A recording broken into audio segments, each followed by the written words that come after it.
So, for those of you out there that will be watching this in the future, so I'm with Toby Francis, who is a legendary audio engineer in the live world. And so, again, thanks for being here. Happy to have you, and very happy that you're willing to share some information and some of the stuff that's rolling around in your head. Oh, cool. Cool. So, you just did an episode of Beyond the Backstage Pass with Vince Edwards, and in that episode, you kind of covered a good bit of your pedigree and your history and your past. Right. Your personal stuff and some of the career starts and things like that. So I kind of figured that folks that want to dig into that, they can watch that episode. And for this today, we could maybe talk about some of the more technical stuff, which you didn't really seem to be able to get to with Vince, Okay. and pick your brain on some of the more hands-on stuff that I know a lot of engineers, a lot of younger up-and-coming guys would, and me myself included. I'm not younger, but I'm certainly willing to learn from masters like you. Right. So, if you're okay with that, then I would say I wanted to talk to you about your thoughts on summing and that big monster rack that you had the guys at Claire build for you, and how you got into that, how you're using it, and what kind of tips you can offer to people that may not be able to afford quite that much rack of awesomeness. um, but so how did you start with that, and why? I guess is another good question. And just go, man. Well, I discovered that way of analog summing accidentally. I was just exposed to it by an odd turn of events. A friend of mine that's a producer and studio engineer was looking for a new monitoring system for his studio. And while talking about the different options available for that, the NE 5060 desktop summing mixer was one of the things we talked about. And he's very successful, has a lot of money, so um, the cost wasn't prohibitive at all, because it is to use for a monitoring system. It's kind of an expensive route to go, but Yeah. um, he got one to try at my suggestion. He was blown away by it, ended up buying a couple of them. Okay. And then he exposed me to the reality of using it, because I did a Kanye West tour, and we had a bus with a studio in the back. Oh, Um, cool. the music director had his own bus. He invited me to ride with him and his assistant. And then he exposed to me summing Pro Tools through the summing mixer, and the difference. He had printed mixes without the summing and with the summing, and it was a pretty significant difference between the two. Okay. And the in the box thing sounded great to begin with. It's just this sounded, it added other elements that the normal in the box summing didn't really add. Kind of a punchiness. There was a tonality difference, Okay. as well as um, God, there's a depth Yeah. uh, Yep. that's there in analog summing that's not there as much in the digital world, Sure. and you don't notice it till you actually compare the two, Right. and then you really take notice of the obvious difference Hmm. between the two. And Yeah. so I did, after hearing the setup in the bus, I ordered one that Okay. was waiting for me at home when I got home. And then I played with it at home with Pro Tools, took it to a rehearsal at, I think we were at Center Staging. Um, and the mix rooms at Center Staging are really small, most of them.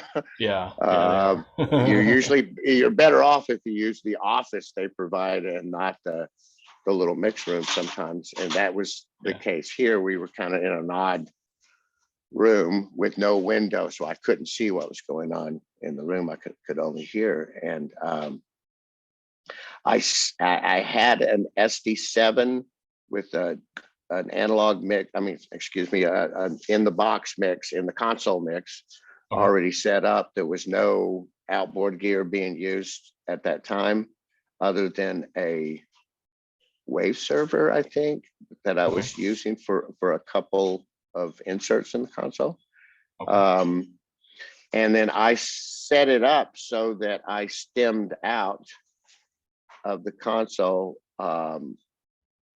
We used AES outputs Hmm. to go into lakes as converters, because there's an element of this we'll talk about later with converters, because that makes a difference Oh yeah. too. But I used the lakes to get it back analog, and I just summed the drums, the band, the background vocals, and the lead vocals separately. There's um, 24 total summing inputs in that mixer. There's 4 stereo faders that gives you 8 inputs. Okay. It's on a fader. You've got a mute. You've got an insert point there with a button to engage the insert point or not. And then there's a master also with the insert point. So I just put 3 stereo stems and 1 mono stem. I did the lead vocal in mono. Okay. There's a switch on the back of the mixer that monos out any of the 4 stereo faders. Okay. So I monoed out 1, sent the drum stereo, the band stereo, the background vocal stereo, and then the lead vocal mono, and then returned that again back through one of the lakes to make it digital again, went AES back into the SD7, and then patched it so that the analog mix went into the second insert point in the master. So if you just put the insert point in and out, you could go between the digital mix and the analog mix. And then Oh, once okay. the levels right, you could easily compare. And then Huh. I went so far as to create a macro that took the wave stuff out. Huh. There was a couple inputs with C6s, and then there was a couple groups that had compressors. So I eliminated the group compressors. So it's just basically going into the summing mixer, and you could switch back and forth with the touch of a macro, and it was a noticeable difference. And then I played with how we drove it, Okay. because I had talked to Mike Dean, the studio guy that had bought the first one, and I sent him a little video clip of me driving it, going, "Wow, this sounds good." And he said, "Drive it harder, Ah. make the peak lights come on." So Okay. I pushed it much harder than I would typically want to do, and then it really had a even different sound that was it's a punchier, more in your, it sounds masteric in a weird way. Okay.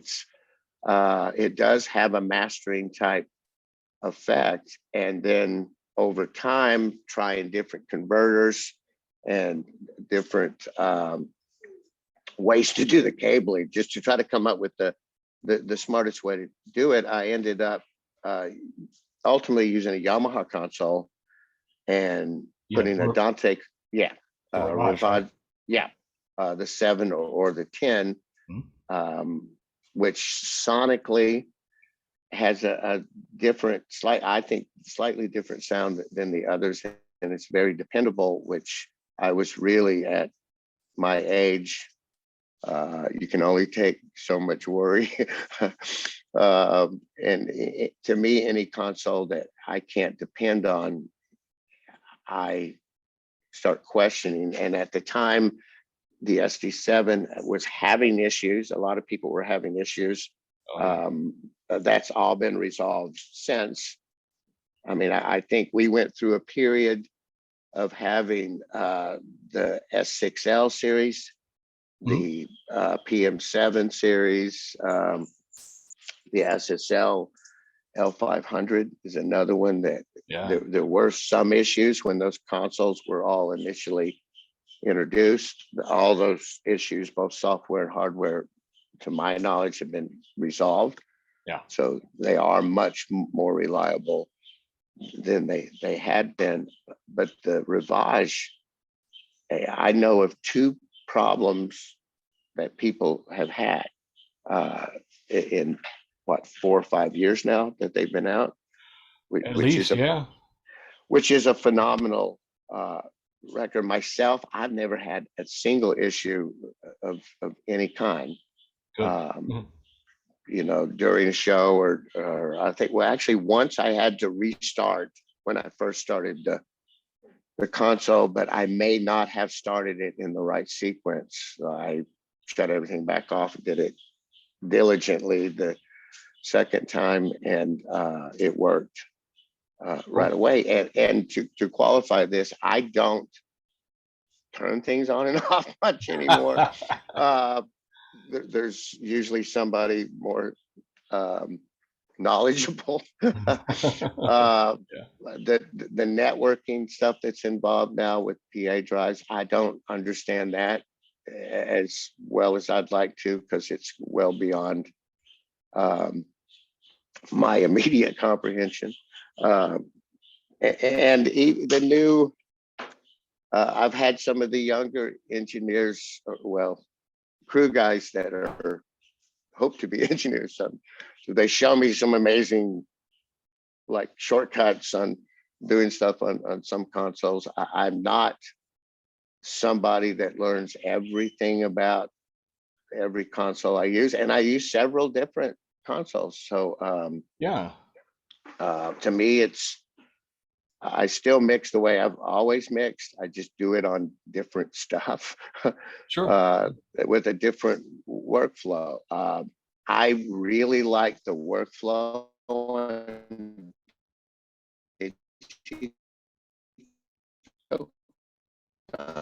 consoles. One off. I love the way the new Digico sounds. I love the way the SSL sounds. Oh, the Uh, SSLs are the, great. I love the way the Avid sound. Mhm.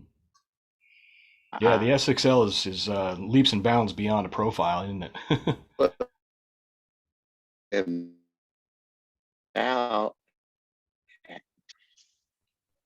I'm having some. compared to the other, different. You don't notice that till you put them next to each other. Right. You know. But I think any choice you make now, the Allen and Heath, Hmm. that series, and they're the inexpensive, and I get confused if it's the iLive or the DLive, whatever the current model is. Uh, Kanye owns one, and I've had to use it on a couple occasions, and I was once I figured out how to do stuff on it. It's yet again a different workflow, but the thing sounds amazing. A Midas has the HD96, their console they launched right before COVID. Yeah. That thing is for a $30,000 console. It's amazing. If it was a $70,000 console, it would still be amazing. But Okay. the ease of mixing on it, and I've always liked the way Midas consoles, digital consoles sounded. Yeah. They were different to mix on, which is kind of why I um, didn't go that route. Uh, but this new one, the way the screen works, the way the software is, Hmm. the options that it gives you, there's a lake controller in it. There's Wow. it's, I think if the company can deliver them, once people start using them, I think that's going to grab a big part of the market that the like Pro 2 or well, actually the Pro 2 up to the like Pro 10, it can do what any of those uh, consoles have been used for. Um, Wow. I would use one, Okay. to be honest. I've actually got one I'm going to be doing some one-offs and stuff on just um, to get used to it. And I like it. Right from the first time I played with it, was blown away. Cool. But Cool. back to the summing, once we saw that there was a big difference, and I had a couple people come by rehearsals and compare the two finished products, and everyone agreed that it's a noticeable different. There's a really nice Hispanic man. I cannot remember his name. The guy that cleans up at center staging. Mhm. I actually demoed it for him. And I'm like, okay, which one of these sound better? He picked the analog, and we did it twice, and he picked the same one both times. So he wasn't just guessing. Yeah. Uh, Yeah. my Everyone that heard it compared that way said the analog sounded better. Once I started playing with how you drive it, so I ended up adding one of their satellite mixers, Okay. which is a 16x2 mixer, but it's got two master buses, an A and B. So I would build the drums in 8 of those inputs and assign it to output A, and then return it back into channel 9 and 10 of the same summing mixer, but assign it to output B, and then Okay. add the rest of the band to it. So I'd have in the end stereo drums, stereo bass, because I have a lot of keyboard bass Yeah. in the bands I work for, which is stereo. It needs to be stereo, or it sounds different. Yeah. Of course. So then stereo keyboards, stereo guitars, and then I inserted different compressors. Like there's an Allen Smart on the drums, Heck yeah. which I really like. Yeah. I'm going to start using that as the parallel compression, though, and not the regular compression. I have an Okay. API 2500 that I'm going to put across the drums Nice. from now on. And then the bass had um, I think it was a West Audio Dione compressor, Hmm. which is a VCA based compressor. It's a 2 rack space Okay. 500 series card. It's a great compressor. The West Audio stuff is like quality, classic sounding hardware pieces that can be digitally controlled if you want. Okay. Their 500 racks has a USB bus added. Okay. So the cards, you can via USB control the cards. Gotcha. Okay.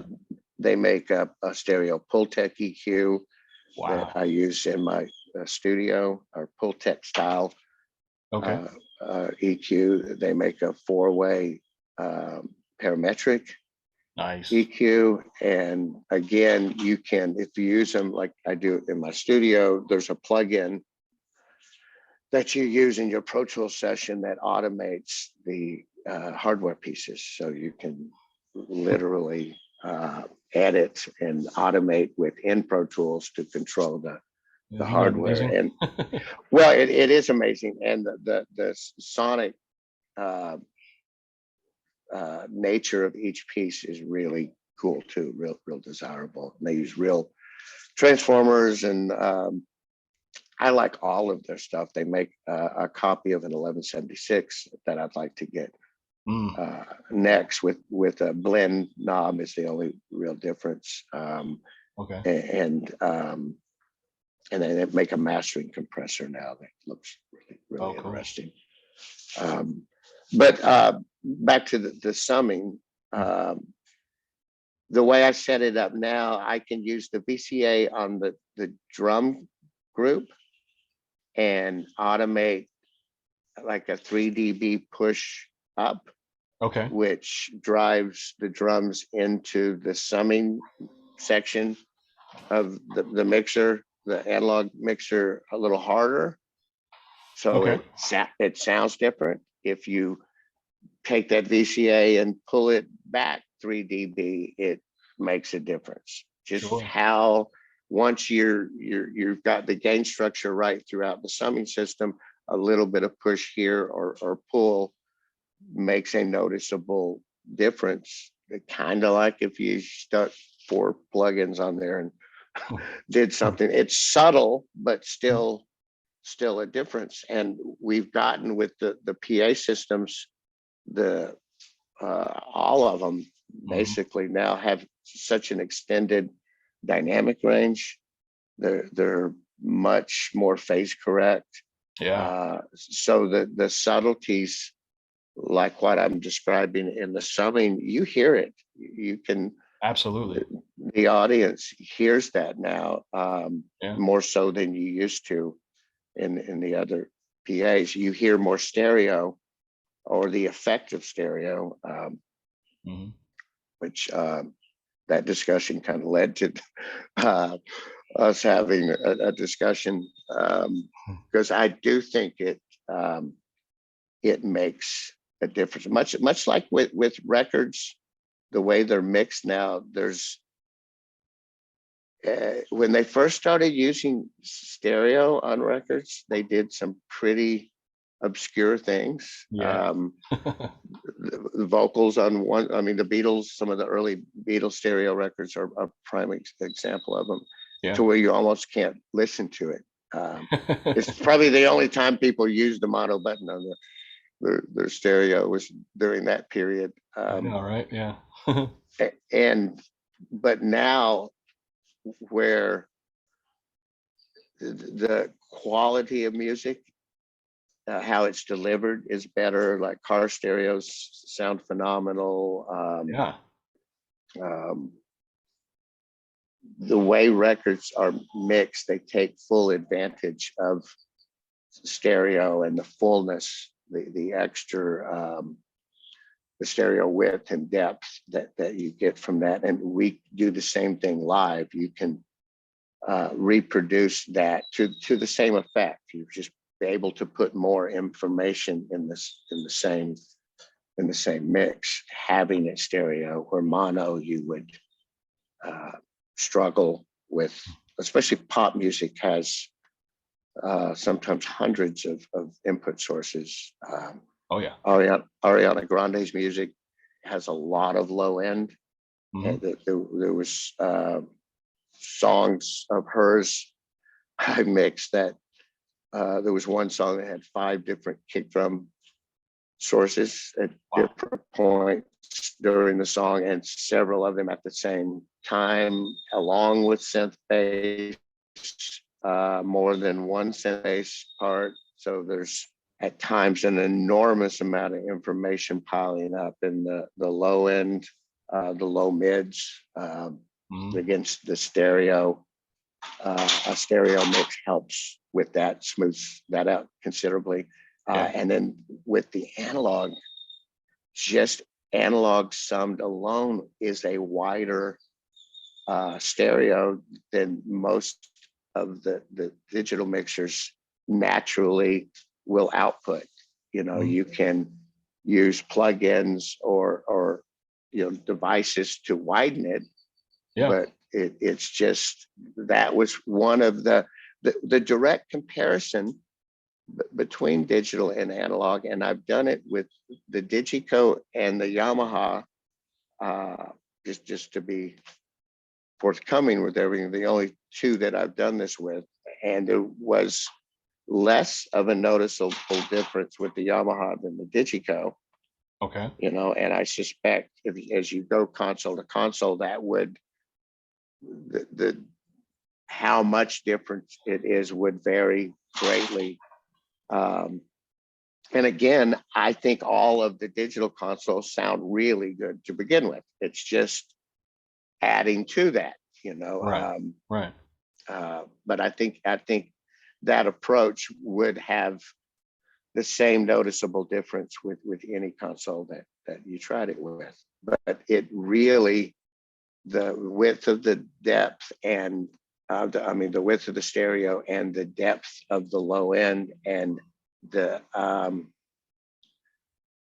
smoothness of the low mids is what I like about it. It kind of naturally contours the low mids in a favorable way. You're not losing the information. It's just, it sounds different. You almost have to hear it to really see, but I've shown it to most of my friends are sound engineers, so Yeah, of course. I have a lot of friends. So a lot of people have heard it firsthand, and many of them are doing their own version of it. And I think with all of this stuff, everybody does it a little bit differently. Sure. I think there's something to be learned by trying. I cover for people a lot. Okay.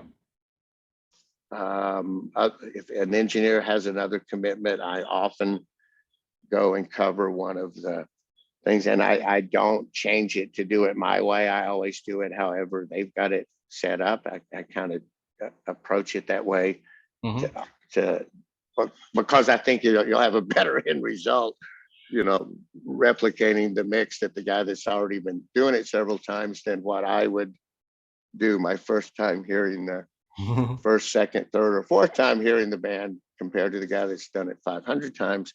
But I always learn from doing it their way and seeing it work. Because you can hear about it all you want, but when you're actually mixing and it's different than how you would do it, but it still sounds really good to you, you learn. So I'll poke around and see, and a lot of times take stuff away from that. Covering for Pooch, it's taught me a couple things. He's very he uses wave stuff a lot and very effectively, and I've seen what he's done firsthand and have mimicked it. Sullivan, learned stuff from him and talking to him, and a lot of us just we talk especially during COVID when we couldn't do this stuff, we sure talked about it a lot, didn't we? And you learn a lot from that too. Just and it inspires you to try stuff you might not normally try and see that it might fit into what you're already doing. It might not, but you do learn. I think it's audio today is a constant learning experience. Absolutely. Because they keep coming up with new ways of doing things, and some of it in a much better way. Sure. For me, adding analog summing and transformers and tube compressors and stuff just was more icing on the cake than anything. It just and like I said, you hear it now. You hear if it's a plug-in reverb or a Bertasky, you can tell now. Some of the stuff that used to slide by with, like in the 80s when we used 224s at front of house, it was mostly for us and making the board tape sound good. The audience, hell, the room sounded so bad then too that there was plenty of reverb to go around. Reverb wasn't tree the way it is now, and now you hear all that detail. I've got in some of the pop bands. Hang on just a second. Someone was calling. No worries. Yeah.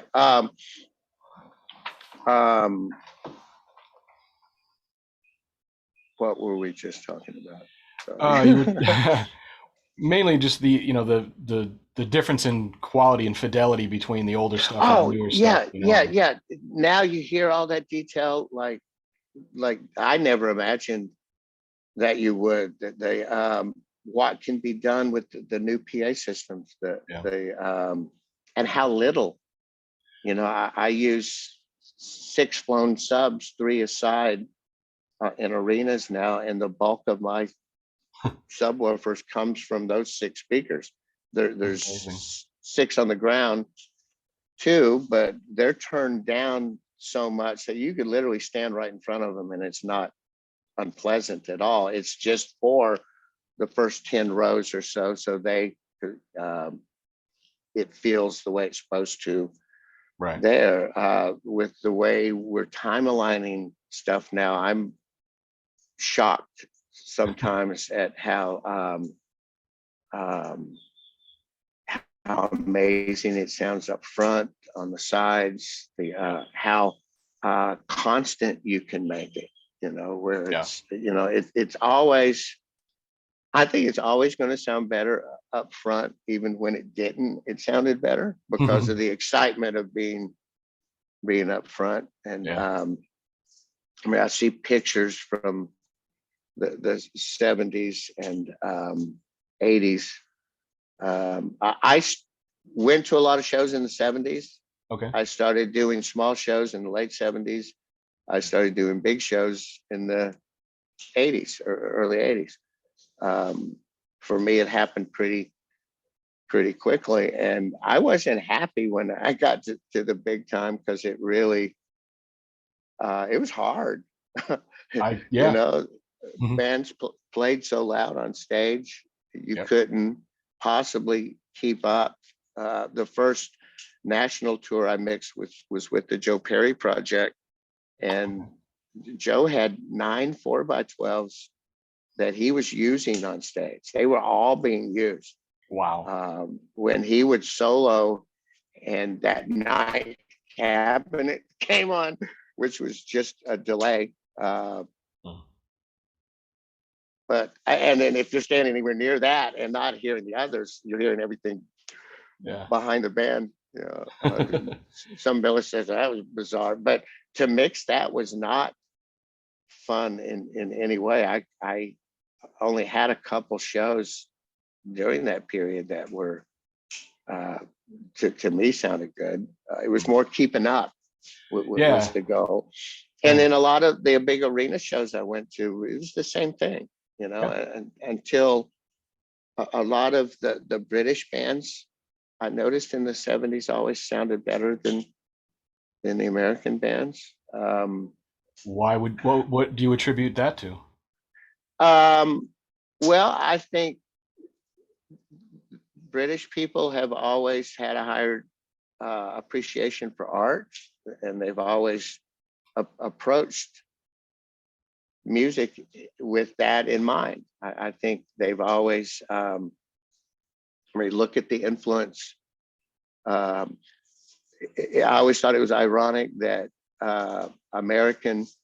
African American blues musicians inspired English art students Yeah. to become musicians I know, that right? created music that people in the United States who didn't give two shits about Yeah. their own music, the origin of it ate that stuff up. So it's kind of a weird cycle. But that me being exposed to Clare Brothers was through Queen was the first show I heard with an S4 PA. Okay. With trip mixing, and it was the first big arena PA that I heard that sounded phenomenal.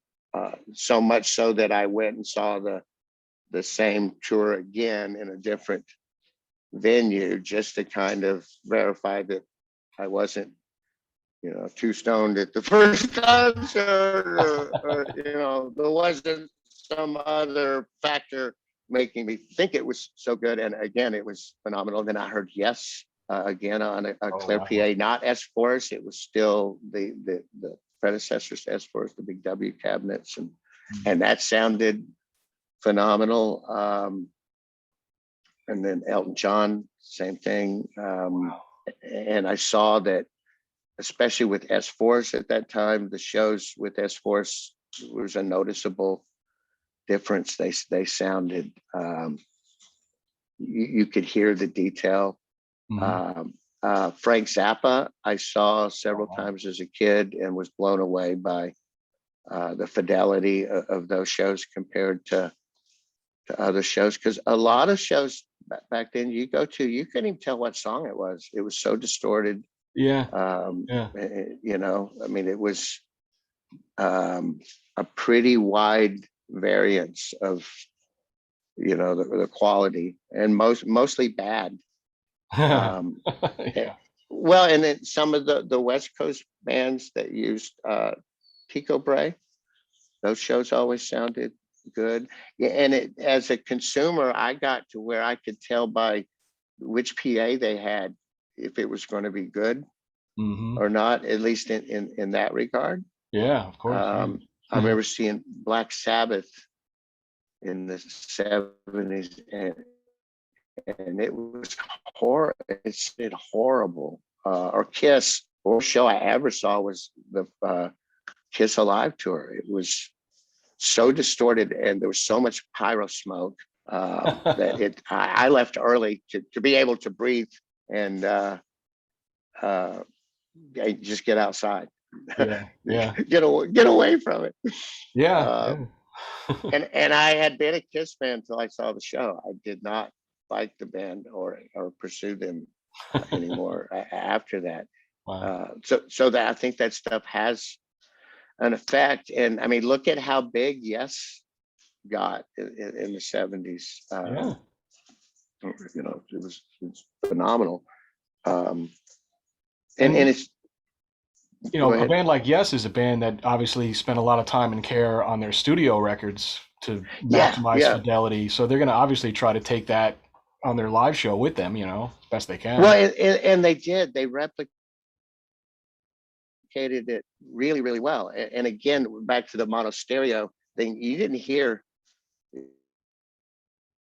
if you had 72 S4s, you didn't hear much stereo because there wasn't much gap between the the two PA hangs. Yeah, yeah, yeah. In the end, you're kind of smearing the room. Yeah. You know, it's a total different approach. I would love to go back and mix another show on one of those PAs just to feel what that was like For again. You nostalgia. know, Yeah, yeah. because there was, well, there was something about the low end, the way bass guitar sounded, the way guitar sounded through S4s, the Prism PA that I used a lot through the 80s and 90s was a unique sounding PA. I did use that after using Lionel Ray's, went back and did one last Prism tour and didn't Really? like it. I was quite, well, it's weird going back, Yeah, you know, I bet. and I'm sure the S4 experience would be equally as unpleasant Yeah. if actually did that. But no, I like the face correctness of all the new PAs, whether it's electronically corrected or physically corrected in the design. It's all of it is it's really fun to mix big shows. You can pull it off. You can get that higher degree of quality that we always wanted. You know, just a properly deployed modern PA is a joy to It's a thing of wonder. use. And when you think about, you know, Um, where things have if come in like just in the last it's 20 amazing. years. Well, that's what I was saying.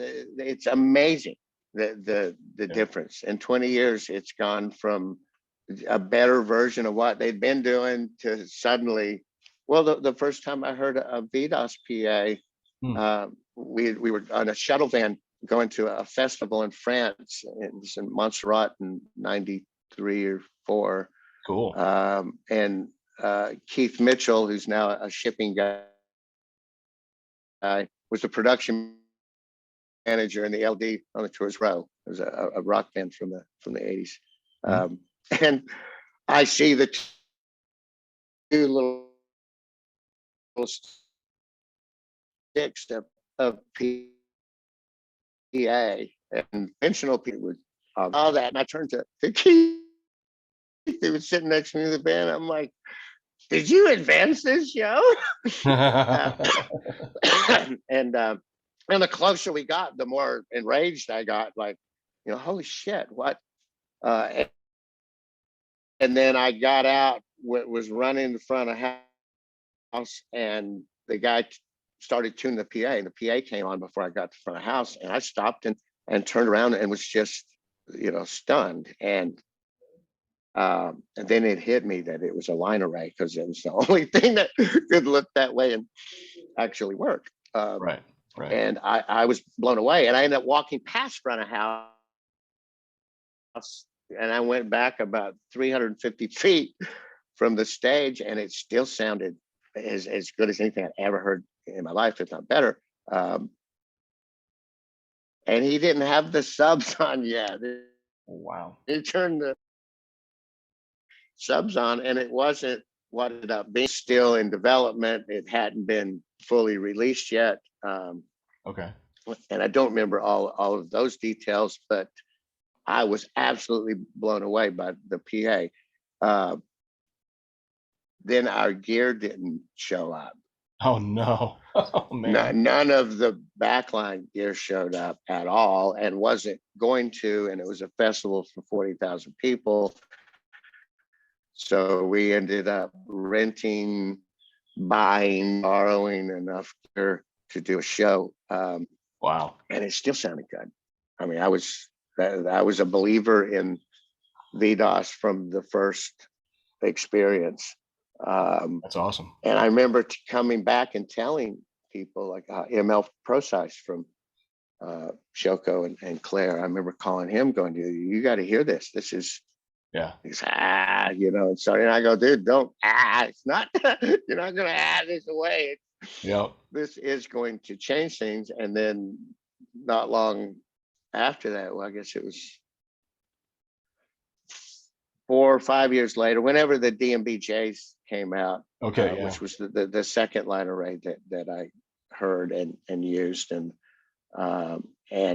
how forgiving that PA was. I mean, that you could take an average mix, put it through that PA, and it sounded really good. You could take a great mix, put it through that PA, and it was unbelievable. And again, saw the future. It was obvious where it was going from there. And then each person, each company that jumped in on that made a difference. And then it evolved into what it is now, where they literally, all of the PAs sound really, really good.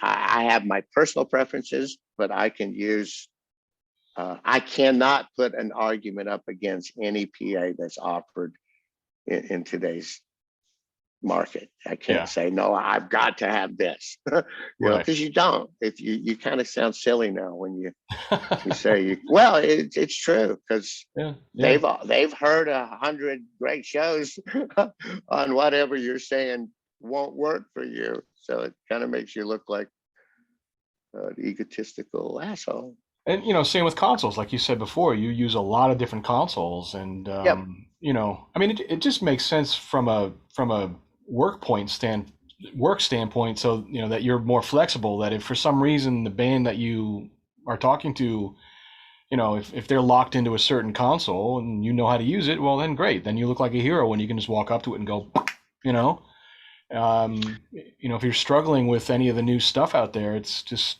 like you said, it kind of makes you look silly in some ways. Well, and you've got virtual sound check. You've got you've got tools that we used to dream about, for years and years. I mean, that was I mean, it's when the ADATs came out, Yep. I bought a bunch of those and started multi-tracking and doing my version of virtual playback, which wasn't the same, but it did help to be able Hmm. to have a tom hit, one tom hit over and over exactly the same way, actually hit by the drummer and not the drum tech, because it, Yeah. you It's know, different. line checking. Well, I've had bands I mixed where the techs that were line checking were actually better players than in the band. So Okay. it wasn't really representative to have that particular drum tech hit, because the drummer's never going to hit that way, and vice versa. I've had Yeah. bands I've worked for where the backline guys could barely play. They great techs, just play. They don't strum the guitar the same way the guitar player. So having them check something's not that useful. Right. That's why I've never really put much stock in checking that way. It doesn't help you that much. It's all going to change in the first song anyway. Yeah. Yeah. um, Yeah. And and nowadays, sounds, you've mentioned that you don't sound check at all, really, these days, do I, you? I personally, well, with Ariana on the last tour, I didn't. Um, with my Claire job, I'm pretty busy on the phone, and sound check's usually the worst time of the day Yeah, of course. for Yeah, all right in of the middle of that. it. And it doesn't help me personally at all. The band guys, it might help them in their ears and stuff, but Mhm. having me out there changing stuff in the PA doesn't, especially stuff I'm going to put right back the way it was. Well, it's with the pop bands, we rehearse so much um, before the tour, and then with the multi tracks, you have endless amount of time to program, and with the automation, the console, there's no reason for anything to be wrong. It should just be dealt with. You have that ability. Right. Um, so for me, sound checking, I'm not, after the first week or so, because you're still kind of updating Yeah. the real world information into the stuff that you came up with at the rehearsal hall. And I use a different speakers too. And in the rehearsal period, I've got these big double 15 tannoys that I I love put those on things. Yeah. top of the single 12 subs. The So DMTs, I've right? got the DMTs. Love Those those things. sound very much like a PA. They have that type of sound. And Yeah. then I use Genelec 1029As as a mid-size reference. Okay.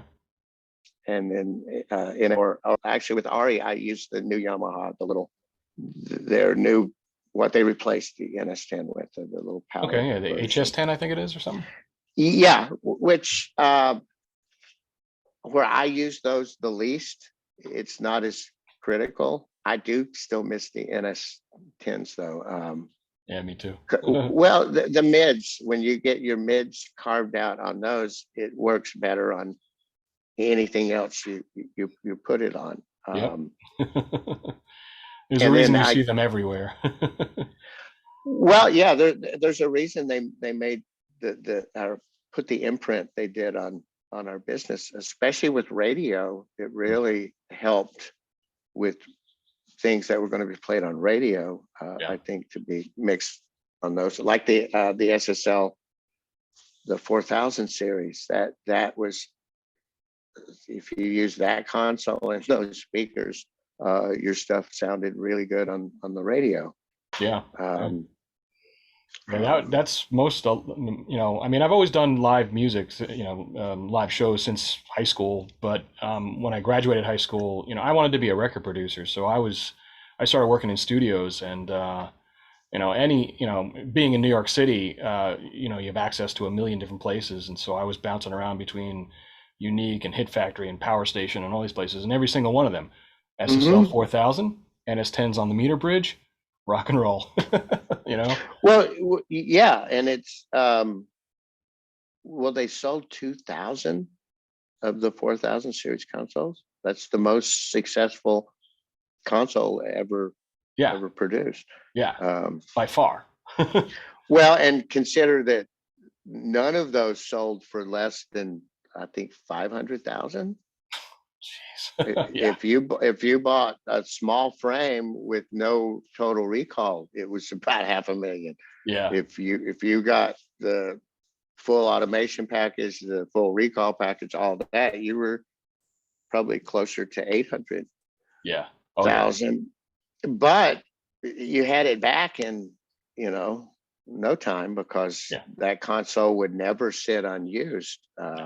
At its peak, that was the most sought after thing. I remember the first project where I got to, it was an Aerosmith live broadcast, and okay. uh, I got to pick which studio we mixed it at, and they had a 4,000 E.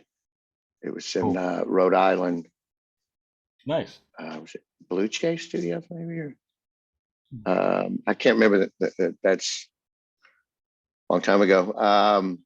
But actually got to do that. Got to use, with me actually using it and not assisting somebody, or Yeah, where I got to actually turn all the knobs and push all the buttons, and how easy it was to get that sound. yeah, Which what I knew the band was after. That's what they were mixing the records on at yep. that time, and there was a lot of people that would record on Neves and mix on SSLs. I think We used to call that meat and potatoes. Yeah. yeah, I think that approach was very well proven. Yep. Um, I'm always marveled by the guys that used other stuff and got Yeah. phenomenal results too. Yeah. Yeah. Some of the oh god, when you read about some of our favorite records, like how when the British band started recording in houses, like that Yeah. became popular, and some of those records, the Zeppelin record with the drums and the staircase, Right. Yeah. Exactly. Yeah. which I always thought it was funny because people started chasing that sound, and that sound worked for those records, worked for other things as well. Yeah. Um, And but you talk about other consoles, like yeah, the advancements in sorry, you talk about stuff like using other consoles, and Thriller, Michael Jackson's Thriller was done on a Harrison. Oh, right, exactly, Bruce exactly. Swedien, who's a genius, and so I mean, you put that guy in front of any console, it's going to sound amazing. But that is, I think it's the most successful record of all time, and it's a phenomenally great sounding record, and there's no SSL anywhere near it. Well, that's a prime example of what I'm talking about. Or Frank Zappa. Zappa used the Harrison Yeah. in his home studio originally, and then they replaced it with a Neve VR. Oh. Again, a little outside choice, but there's a lot of great records done on VRs.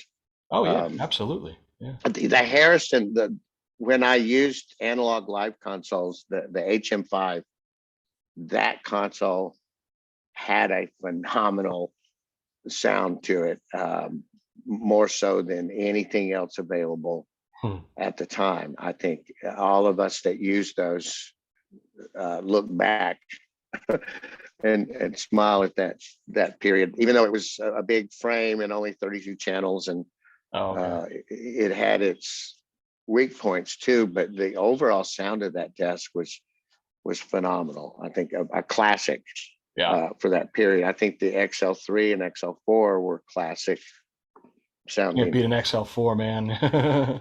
No, Yeah, such a or the great desk. 3. I mean, Yeah. I didn't like the Heritage consoles as much, but mainly because I'd used the 3 and the 4, and the Heritage was to me more of an LE version of those consoles. Things Yeah. were component wise cheapened a bit.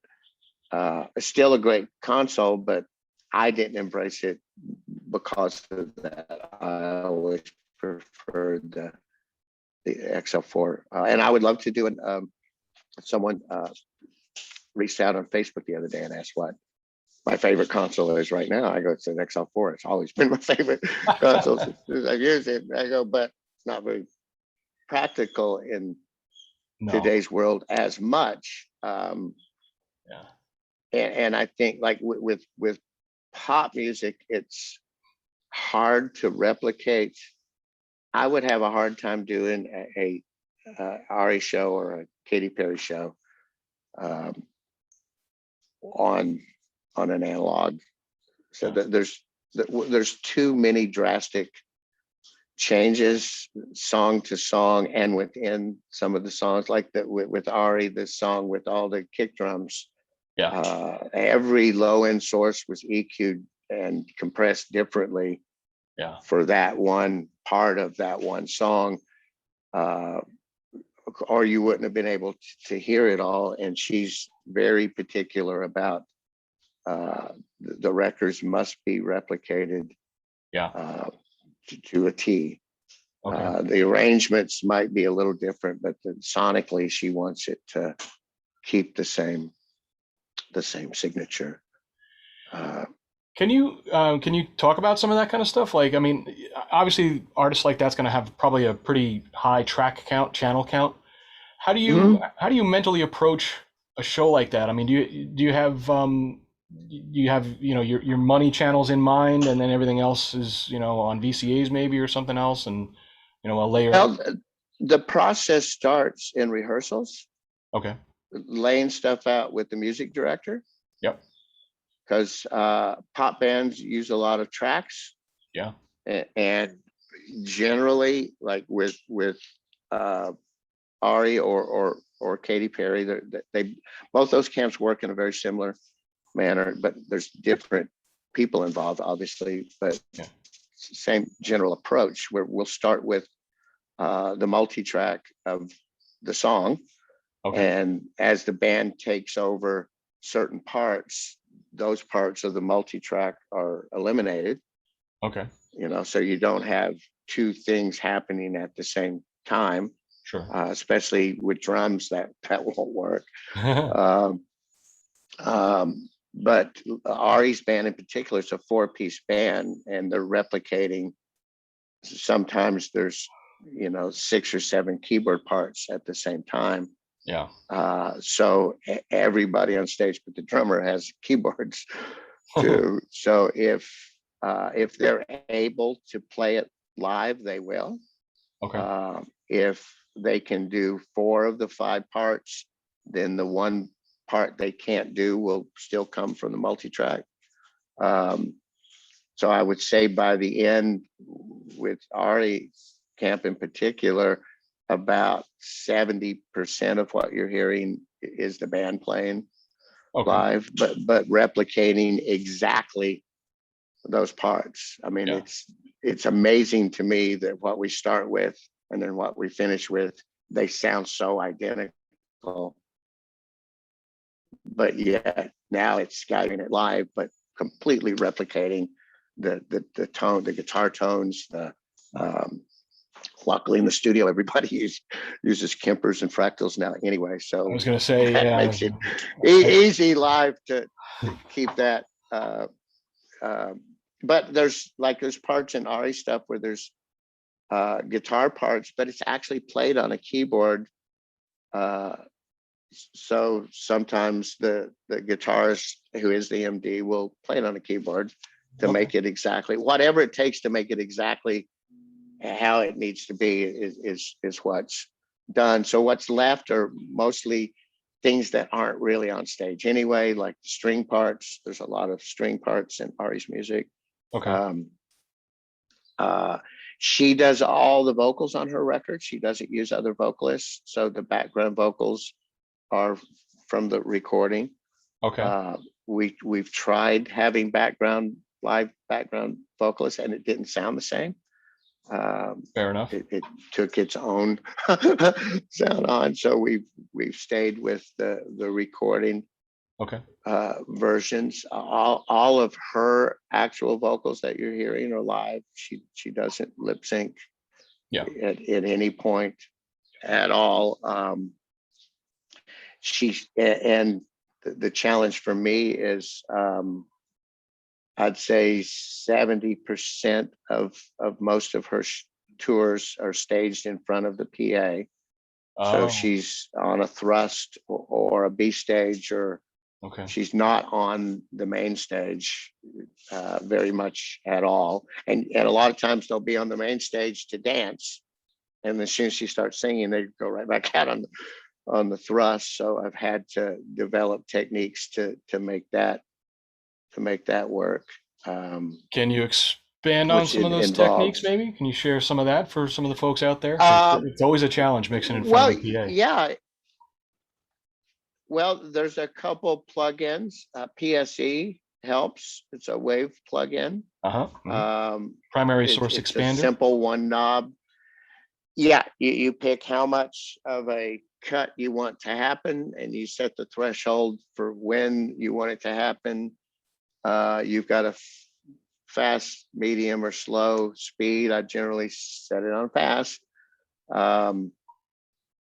That will help greatly. There's a hardware piece that Rupert Neve Designs makes Yep. called a primary source enhancer. Yep. That thing is incredible. Yeah. What's cool about that too is that There's a plugin. I was going to say the plug-in version of that, but we talked about the Rivage and the Yamaha consoles. It's got it built in. Yeah, Brilliant. it does, and I use it a lot. Yeah. On a lot of things. Yeah. I have it on the snare drums, almost every mic that's on the stage other than the cymbal mics. Okay. I have that on there to further clean up. It helps with the accumulating background noise. Yeah. And I like the plug-in version because I can automate it in song to song. There you The go. thresholds can be set different, which with Ari's show's very choreographed. She's in the same place on the stage every night Okay. at the same point in the show. There's a consistency there. So I have snapshots that allow her to be in certain places and things change Okay. to allow for another phone call. Sorry. That's okay. To allow for that. And that's in the Rivage, I basically come into the channel. I put a what's it called? A Neve. It's their 1073 plugin. I put that actually on almost every channel. I have that as the first plugin. Nice. I don't use the EQ on it at all. The drive. Okay. I set the drive differently, input to input, and it makes a very slight but cumulative difference. So on the vocal, I have that first. It's purely a tonality thing, having that first plugin. Yep. Then I have a primary source enhancer, and then I have a 4-way dynamic EQ, and it's in cut mode.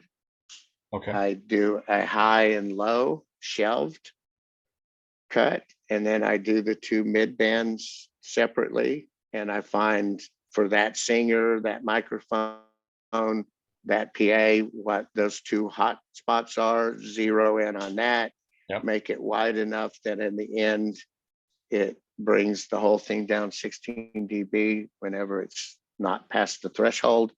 The primary source enhancer plugin cleans it up to the point that works in a very linear way, so you don't hear it working at all. And after those two plugins, you literally have all your background noise reduced. And then for a singer in front of the PA, you've created 3 to 4 more dB of clean headroom, more so than what you had before. I greatly benefit from the fact that there's one singer out there. If there's 2, 3, 4 singers, it gets harder. Oh yeah, yeah, But it still is effective. Um, absolutely. but that keeps it clean. I generally use the Cohesion PA Yeah, when I tour, which is physically smaller than some of the others. yep.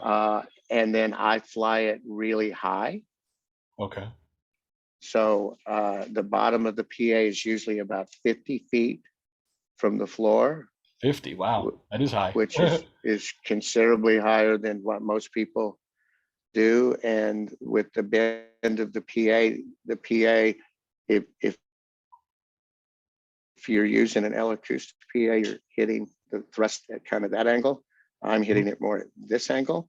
And Okay. with the Sennheiser 935 mic element that I use, the PA is not going into the mic in the same way that it would be if the PA was lower. Gotcha. Gotcha. And then I use a little bit beefier front fill because the PA is so high. So that kind of fills in down front. Okay, And cool. again, we have to treat that with that mic in mind because she is in front of the front fill the same way she's in front of the PA. Wow. But according to the stage design, we kind of allow for what we can Yeah. to still make it sound, because the front seats they're the most expensive seats. Yeah. So you've got to act accordingly. And if there's anybody in that room that's going to be able to get backstage and talk to the boss, they're more likely going to be sitting in that area Yep. anyway. Just a Yep. Yep. tip for the youngsters out there. That's and you know what? On that subject, there's certain things like that that you really have to factor in. You Sure. know, where are the guest tickets located on this tour? How does it sound over there? That's I a always really walk good over point. there. Yeah, I always make sure that area sounds as good as everywhere else. Yeah. Your relationship with the artist, husband or wife, Yeah. Oh yeah. you need to have a good relationship with them because you've got an intimate role in their art. So stuff like that really factors in. I Absolutely. did Jane's Addiction Awesome. years ago, and I was the third mixer on that tour. Benji Lefevre had started the tour, and he's one of the greatest live mixers ever, but they let him go. I think it's kind of mutual. I think he was ready to go. Well, he didn't. Perry has a unique mic technique, Yeah. and they play really loud on stage. So Perry didn't want anybody to tell him he needed to change his mic technique, and Dave Navarro did not want anybody to tell him to turn it down. So it became uncomfortable for Benji, so he left. Mm.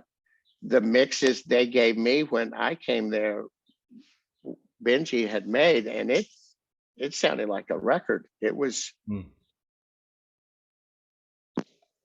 It was a whole new level of for a live mix. It sounded absolutely phenomenal. Cool.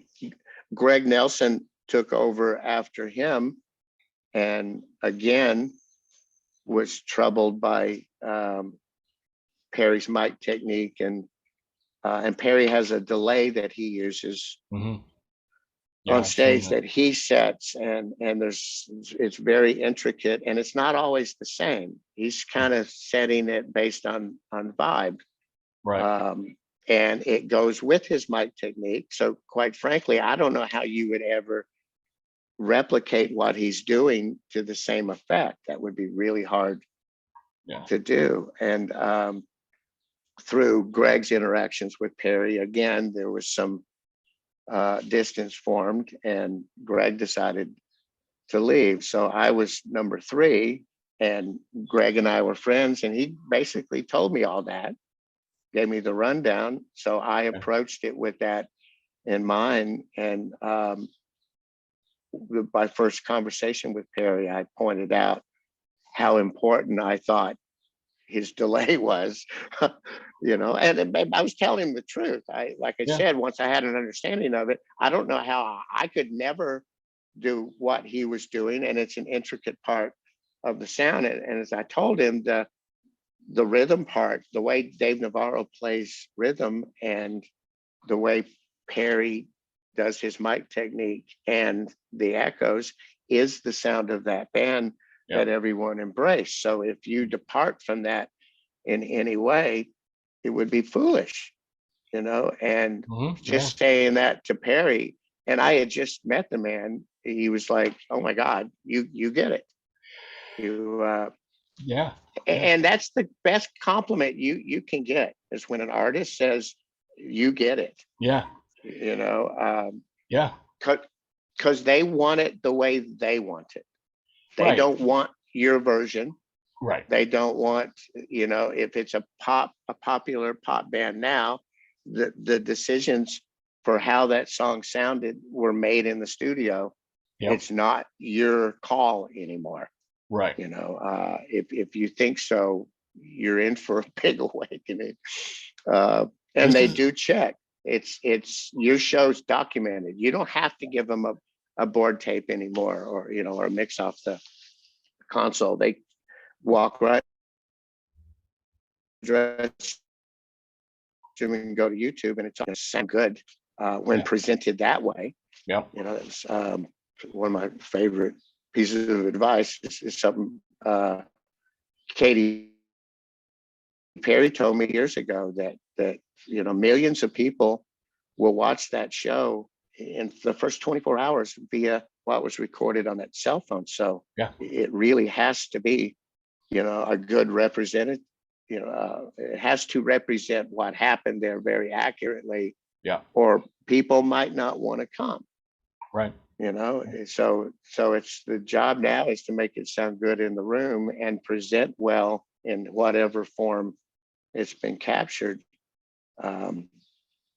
So you gotta approach this differently. But back to what we said earlier, with the tools we have now, it's crazy if you can't. If you can't, you're not doing something you should be doing. Exactly. Yeah. I don't know how much time you have. We've been going almost 90 minutes. Do you have a bit more time? Sure. Okay. So pursuant to what we've been discussing, you've made it very clear that you have a very intensive or intentional relationship with your artists, and you instill a lot of confidence in them to have you out front for them. Do you have any special advice for folks that are kind of looking to achieve that as well? I mean, I've tried to do the same thing. I've tried to approach my artists and and say, look, I'm here to deliver your show. So how can I best do that? How can I best make you comfortable with what I'm doing, and because if the artist is happy on stage and they're confident in you, and they're not thinking about anything technical, which they shouldn't be, then obviously they're going to perform better. They're going to do a better show for their ticket paying people. And with ticket prices the way they are these days, obviously that's, for some people, that's a lot of money. So if people are spending their hard-earned money to come to your show, you don't want your artist not having confidence in their front of house engineer or their monitor engineer, So talk about that a little bit if you're willing to share some about that. Well, you have to build a relationship with everybody involved that suits them, not you. Right. That's the first thing you've got to know. You can't dominate.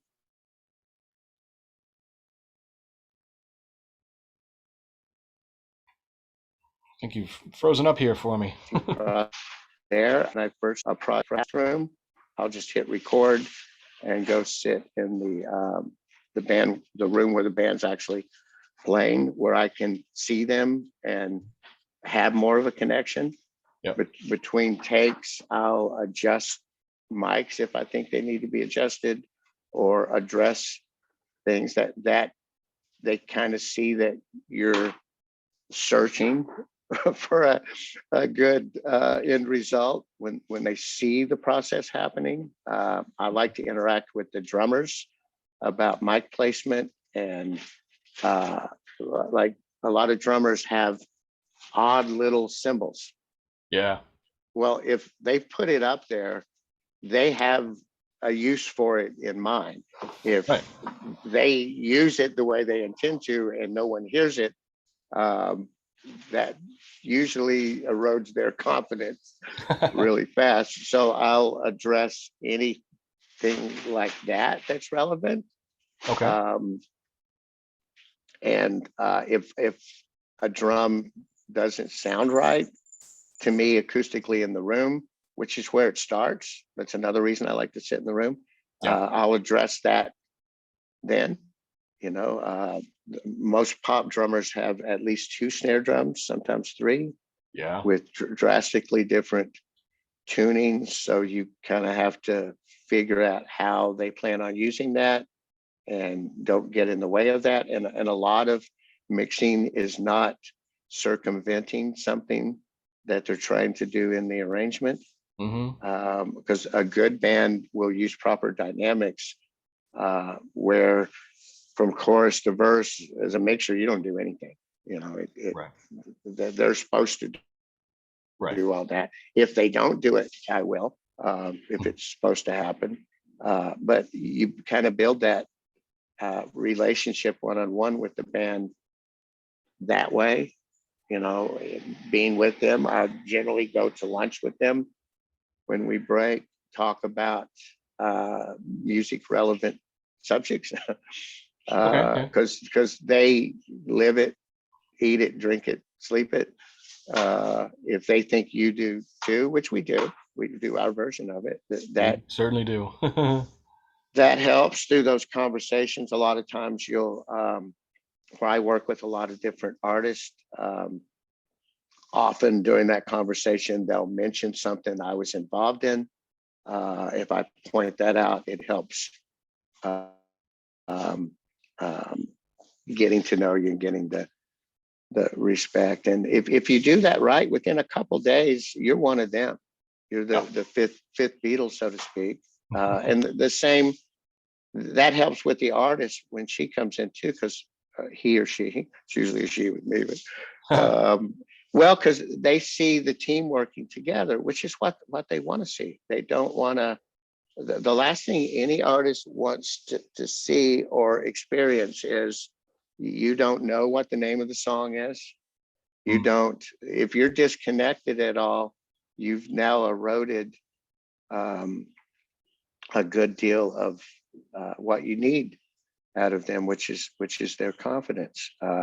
Right. They're looking for a relationship with the band, each key person, anybody that can do something that makes them look, sound better or worse. They want to have a relationship with Yeah. uh, Yeah.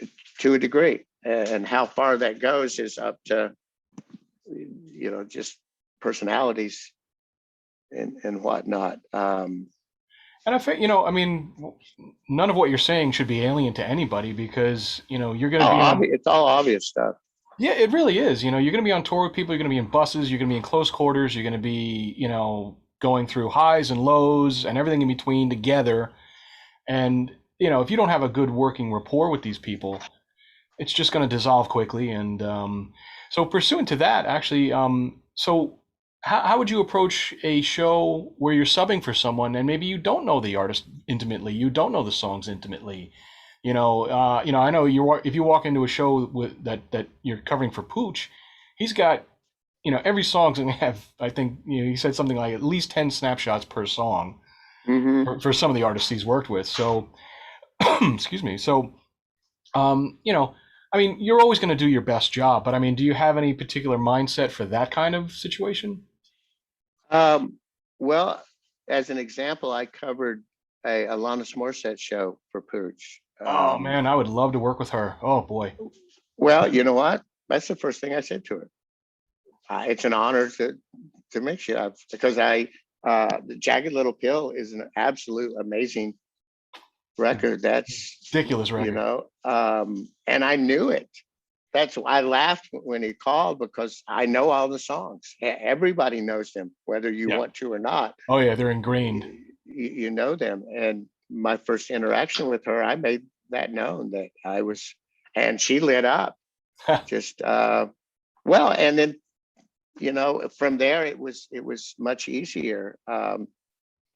That The hardest one I've done covering for somebody was uh, Pooch when he was mixing Justin Bieber. Okay. And I started the promo for that tour, and was originally going to be the mixer, but for personal reasons chose not to Okay. once promo started, and largely was Ariana was going to continue, and I was happier there than in Justin's world was a little more over the top, um, and it was being approached differently, and so I opted out. Chris Rabel did it for a while. He opted out, and then Pooch did the bulk of the tour. He did, and I went to visit in Tokyo. They were doing 2 shows, and we flew in that morning. I went to the first show, and between jet lag and being behind on emails from the flight, I spent most of the show on my phone, figuring I'll just watch it tomorrow night when I'm more rested. And then I came in, watched sound check, and Pooch said, "I'll be right back." And I stayed in front of the house, and he left, and then he didn't come back. Oh boy. Well, he started passing a kidney stone, Oh my gosh. and had gone backstage, realized what was happening. They put him in an ambulance and took him away. And Chris Gratton, the production manager, came back and goes, "Hey man, Pooch just left in an ambulance. I need you to mix the show tonight." And I'm like, Wow. and of course they've already done sound check, and I think Brett Steck was his SE. Okay. He kind of walked me through some stuff, and I'd worked with Brett before, so he kind of knew what I would need to know. I just fired the snapshots. The way Pooch inputs stuff, and he always puts notes, it's really easy to do. Now, if they had changed the set list, I would have been screwed. But again, with pop tours where everything's so automated, that doesn't happen very easily or very often. Right. Right. So I made it through it, but I had really wished I had paid attention the first night, because it's hard to concentrate and anticipate at the same time. Yes. That's really that's why I like the rehearse shows, because you're really at ease. You're the last Katy Perry tour, the first show we did was like the 90th time we had done it. Oh The way wow. she rehearses, so it was Wow. yeah, and that raises the quality level. But she's a little more seasoned, and the team around her takes a more seasoned Okay. approach. Most bands don't. I've had first shows where I had no idea what was going on, because things were slightly different than they. Prime example, the Kiss reunion tour. That first show was, oh my God, we did a surprise show at Wango Tango, and everything that could go wrong went wrong. All the horns in all the monitors blew up in the first song. There was an airburst. God, Yeah. really? Well, there was an airburst, and the trim height was 20 feet lower at the venue that they were doing this in. It was in was it Costa Mesa? The amphitheater south of LA. It's not, I don't think they use it anymore. Okay. It was a much lower trim than what we had at rehearsal. So the little charges that hang down for the airburst, well, they were like 3 feet above the microphones.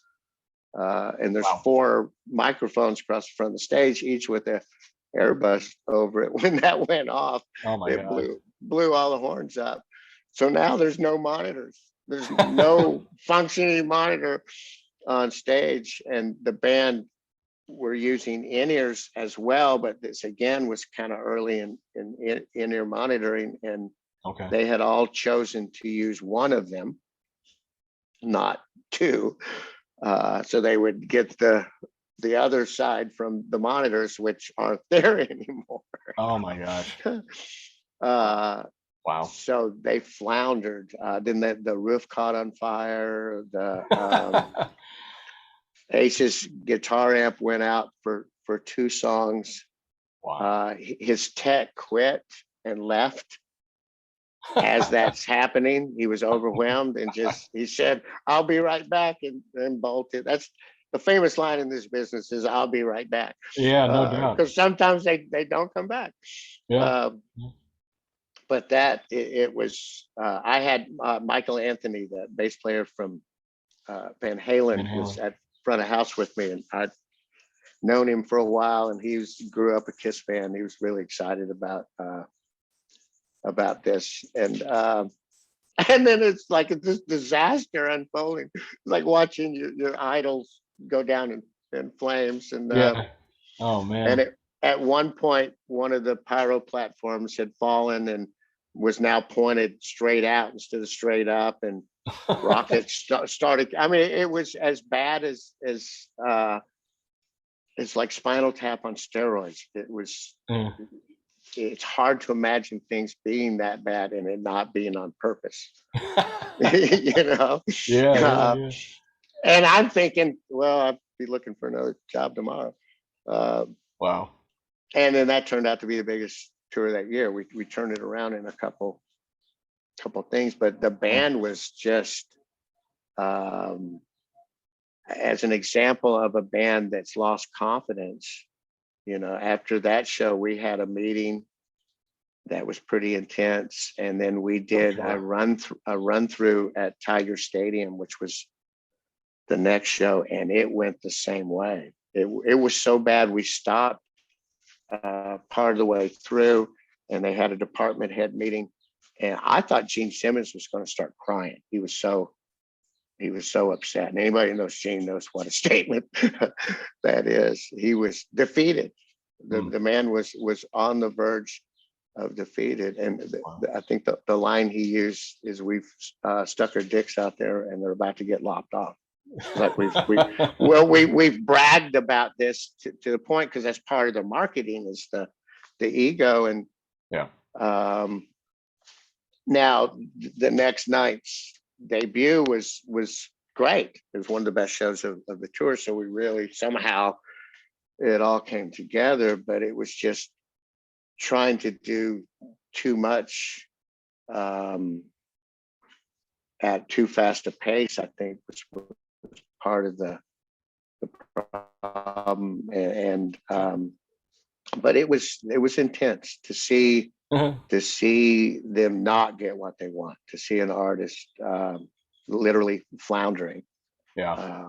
Is the last thing you want to be part of. It's tough to watch. It's tough to be a part of. As an engineer, if I ever go to a show, and I still go to quite a few shows, for bands that I enjoy, or even bands I may not really enjoy, but I just want to go hear someone's mix. Mm-hmm. A lot of times, you of course know this, and most of our colleagues do, is that there's a lot of stuff that can go wrong. The audience will never know. Mm-hmm. But you and I as engineers might go to a show and be like, yeah, I'm pretty sure that wasn't intentional, whatever it was.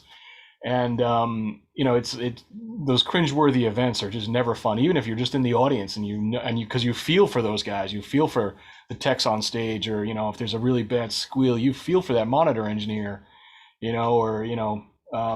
I was doing a show with Wiz Khalifa, and the SE closed his laptop, which muted the XTA processors. Yeah.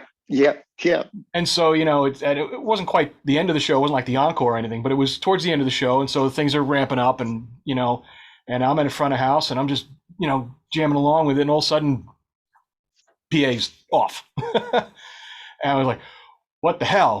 What the fuck? And the SE frantically look, oh shit, and opens this thing up and reboots, and I mean, I think it was we ended up listening to the show tape, and it was like 12 seconds of dead air, and it was terrifying, just terrifying, because then you start seeing the people you, and of course, because ultimately it comes down to it's my fault if anything else, or somebody's fault, and Well, yeah, the reason doesn't matter. You're held responsible. right, yeah, exactly. And Yeah. so yeah, of course, later that night. So what happened out there, Void? Well, we had a little technical issue, and I'm never one to to point fingers. We're all a team. We all work together. Everybody works. I, I'm sure you feel the same way. At the level we're at, certainly at the level you're at a whole other level than I am. But even at the level I'm at, we expect and demand that everybody works at that same level or above, certainly not lower. And so, we Yeah, all yeah, focus, you we all have to focus as a demand it of team. yourself. Yeah, it Yeah, is a team effort, but it starts with each team member being equally dedicated to their role in it and the overall end result. right. Like I always tell that when we start in rehearsals, when I get to know the crew, and often I'll have new crew people. I'm real friendly to new crew people, and Leon, the staffing guy, Claire, takes full advantage of that. I get a Leon lot of Hopkins, yeah, he's a great people. guy. Yeah, great guy. Yeah, Yeah, and he puts. I like the newer guys because they try harder. you know, yeah, and their passion shows. They really their drive for it is so obvious in everything they do. They have the newest gadgets hmm. to show. There's one guy I actually nicknamed him Gadget because he had so many cool audio gadgets or just life gadgets. There was, no matter what's happening, he can whip something out of his utility belt that actually solves the problem. That's awesome. And I don't even own a flashlight at this point, so I'm helpless if things happen. Um, but that enthusiasm in your team, it shows, and it leads to a better end result. But I always tell the whole crew the first day, you see anything you think is wrong, come tell me. Yeah, Don't think I'll take offense at all, even if what it is you're totally wrong. Now don't line up behind me with suggestions. right. But if you question something, don't ever be intimidated to bring it to my attention or the SE's attention, or because we're all going to be judged by that. If there's Exactly. Well, and I go so far as during the show, every song I look around, and every couple songs I look all the way around me Hmm. to make sure that the whole audience is reacting the same way. Yeah, If something's wrong with the PA in that section, you'll spot it. And I have before. I've sent somebody up there going, look, and sure enough, and so there was an issue that wasn't caught. Now it's less likely with the new stuff, the way things are networked together. If anything gets weird, it tells you, but I right. still don't completely trust all of that. I'm still getting used to the modern convenience of networking. And, Yeah, but it's crazy the amount of control you have, the amount of it's truly a great time to be a sound engineer, which is something I said to a group of aspiring young sound engineers right before COVID hit. I said, this is the best time ever to be a sound engineer, right before they lost their careers yeah. for a year and a half. And I wondered how many of them went, wow, that fucking clown really knew what he was talking about. Yeah, 2020 was really bizarre. I mean, But the, if you're smart, it glitched for a second there. Are you back? I hope so. Okay, yep, there you Okay. are. Yeah, the passion. This is something that requires passion. It's an analytical craft. You Yep. have to analyze, and not just the sound part of it, but the political side, the human side of it too. You have to put great care into. If you can read musicians, I mean, I'm technically not a musician, but I act like one. You know, I have that mentality. I played trumpet in school years ago, and just never really. I picked the wrong instrument. Was what happened. If I picked saxophone, I'd still be playing. Okay. But by the time I realized I'd made a mistake, it was as far as in the context of school band, and my parents were not buying another horn for me. Yep. I think it took 2 years to pay off the trumpet. Um, but if you approach this with passion and an open mind, again, I think it's the best time ever to be a sound engineer of any kind, doing television stuff, doing literally of any kind. Yeah. There's so many audio opportunities that are out there. You just have to discover them. Yeah. You know, and I've dabbled a little bit in all of it, and it's always challenging. It's always it's always rewarding in the end. I think that's just my camera's battery's dead, so I'm going to swap it out here. Okay.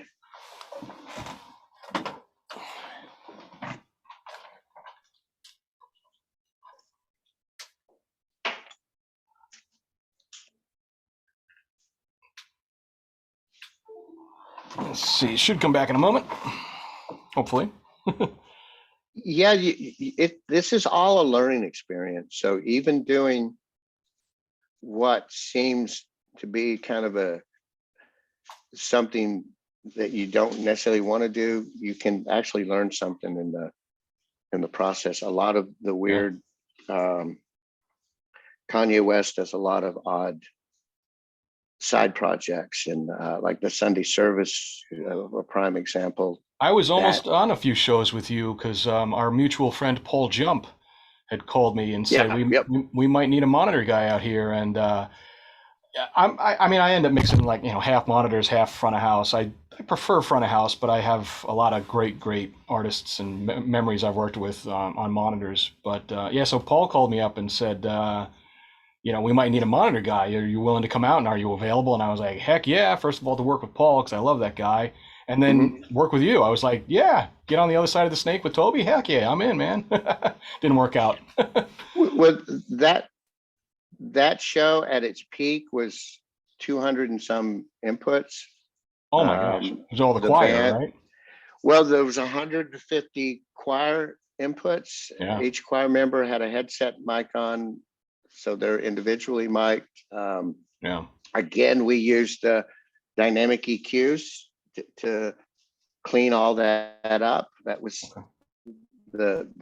my contribution to monitors was because just the breathing, 150 people breathing into headset mics is quite a bit of accumulated noise. So getting rid of that really helped. But the band, it was at the peak, there were 5 drummers, not with conventional drum sets, but all percussion, a horn section, a harp player who I never heard the whole time we did it, because it was a round stage and she was towards the middle and there was drums around her, so we never heard the harp. But the challenge of all of that, and when how powerful it is, and how emotional that can be for the people in attendance, because it's church.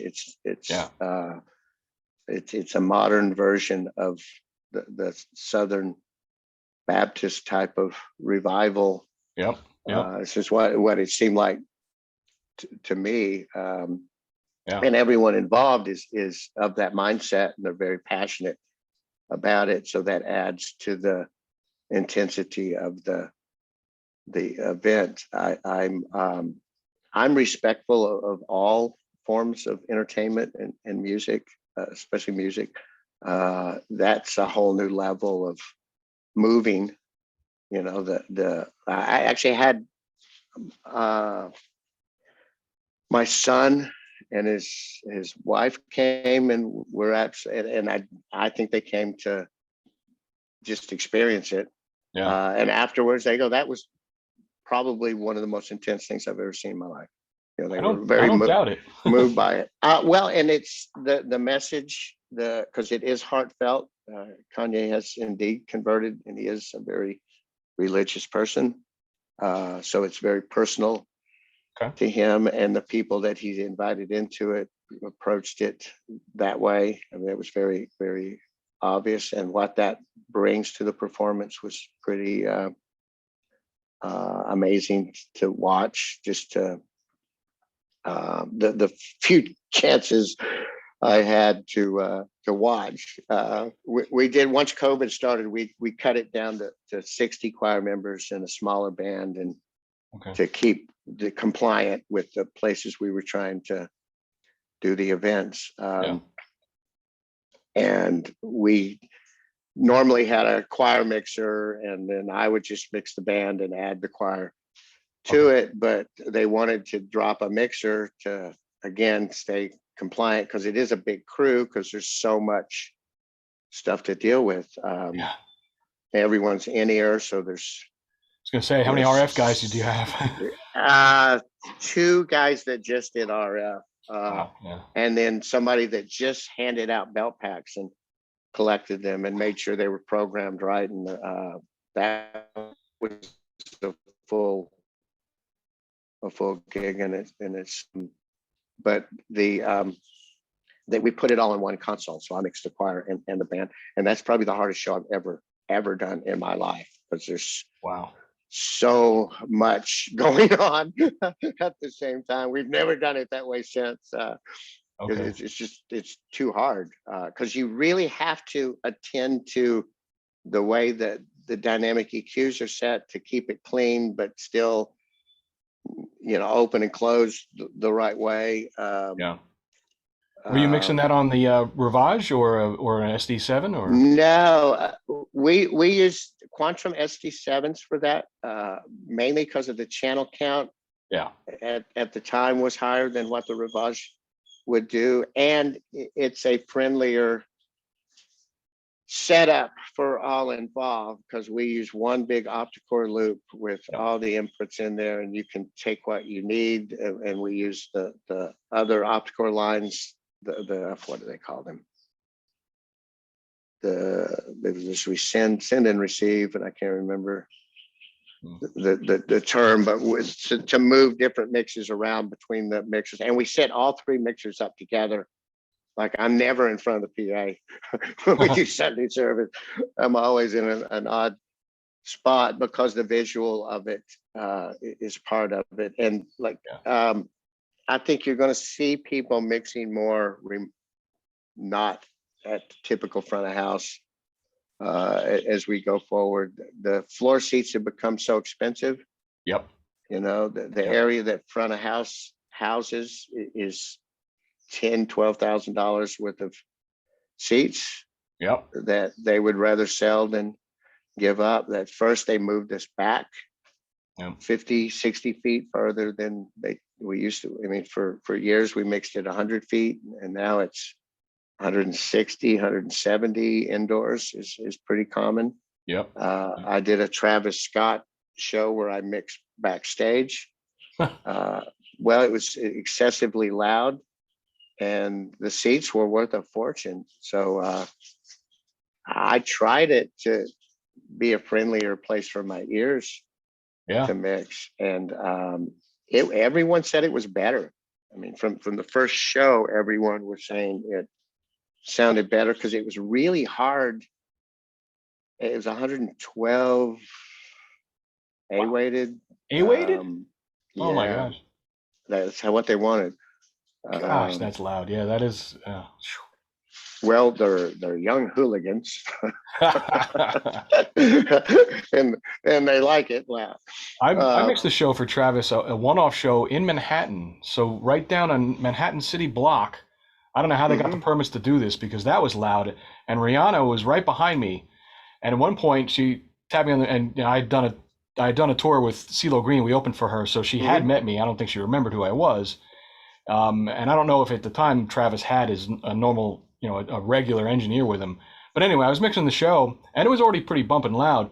And she tapped me on the shoulder, and she just kind of does this, and I was like, "All right." Yep, yep. And I'm cranking it, cranking it, cranking it, and I'm hitting, you know, limiters on the PA and everything. And again, it's right in the middle of Manhattan on some residential block. And I didn't get a reading on it, but I'm sure it was hitting somewhere 105, 106. And again, I just don't know how they got the permits for it, but that was pretty punishingly loud.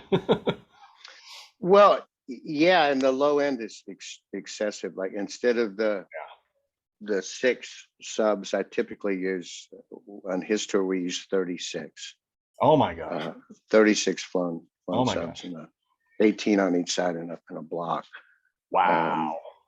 That's a so lot. it was a lot. I mean, she weighted it was 145 or Ouch. something like that. You don't see those numbers anymore. Um, I didn't know meters went up that high till well, yeah, yeah. Kanye and Travis came along. Um,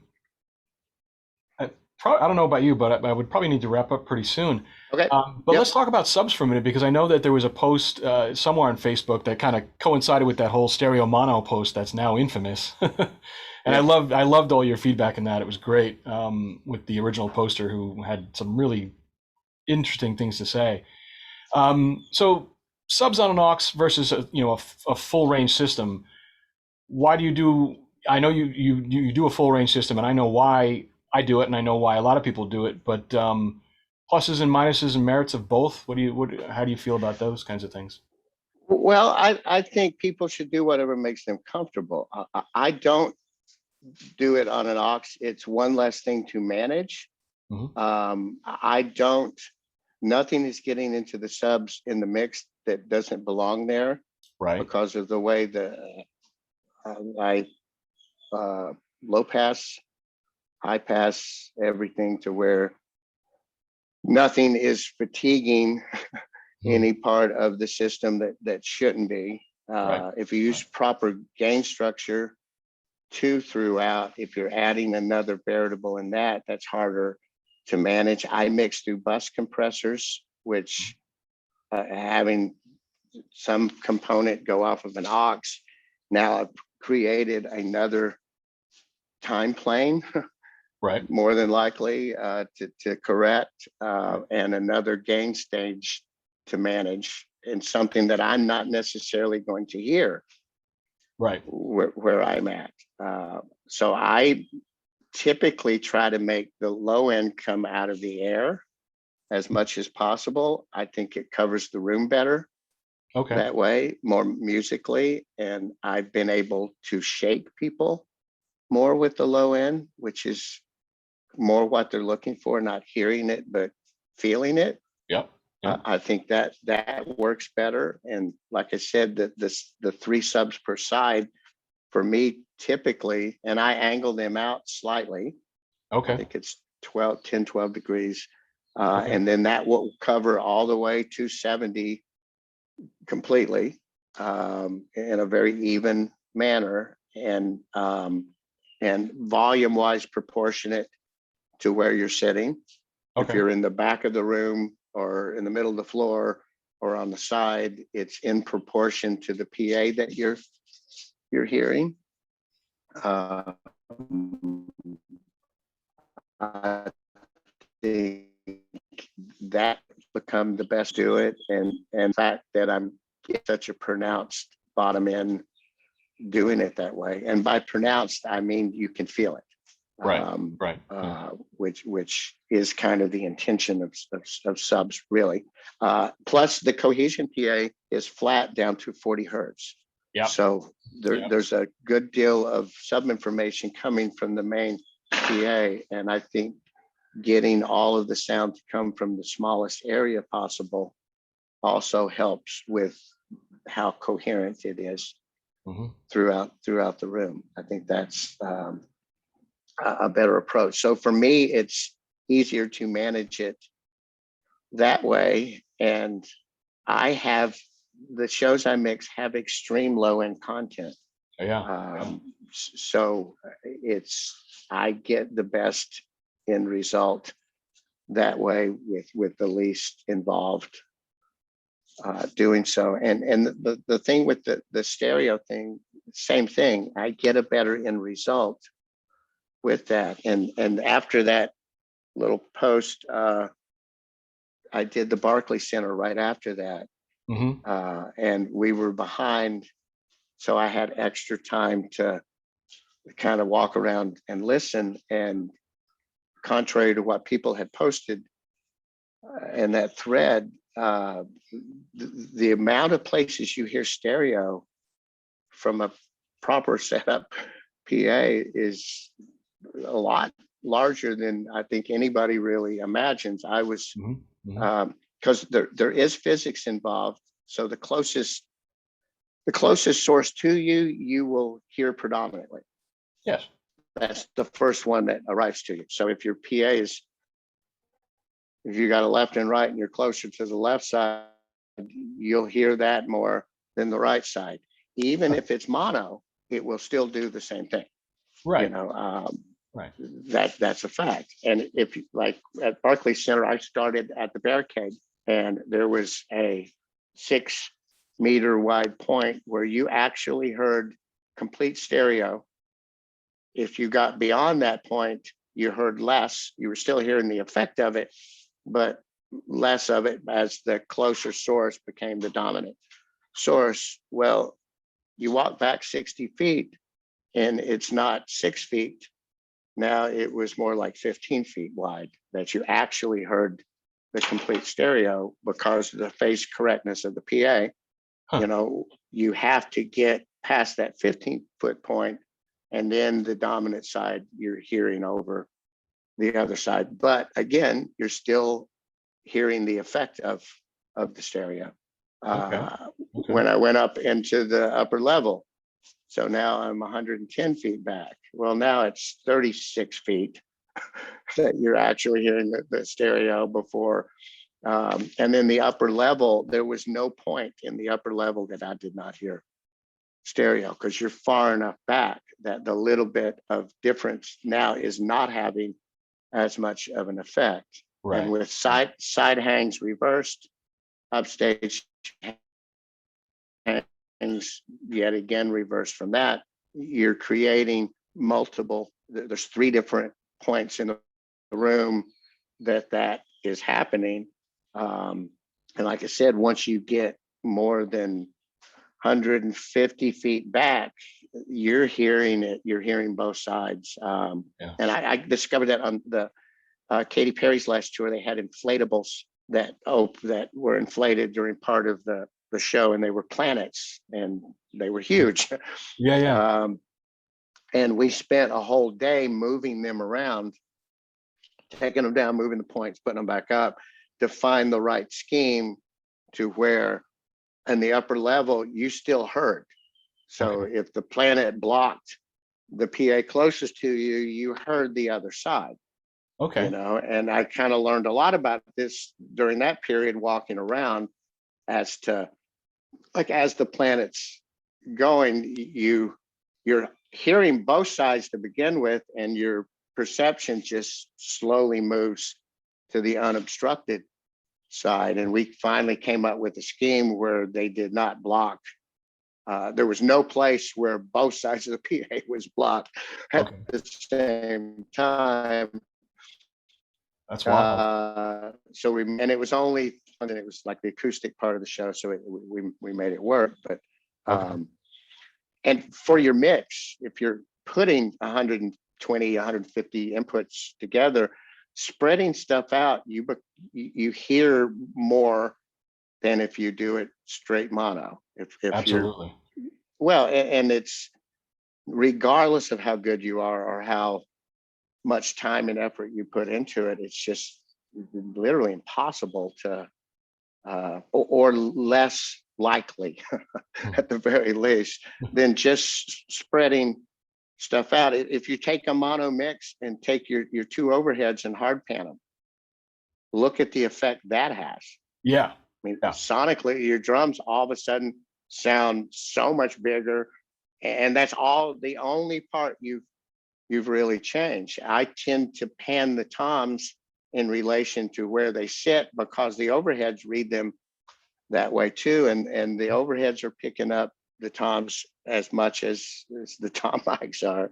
Yeah. Um, Yeah. and when you start messing with that, it's you start taking away from things. If you just mic as we've always mic'd, time align those mics to the overheads, Hmm. and then your drum sound now is so much easier to obtain with less EQ, less gating, less Right. everything. Right.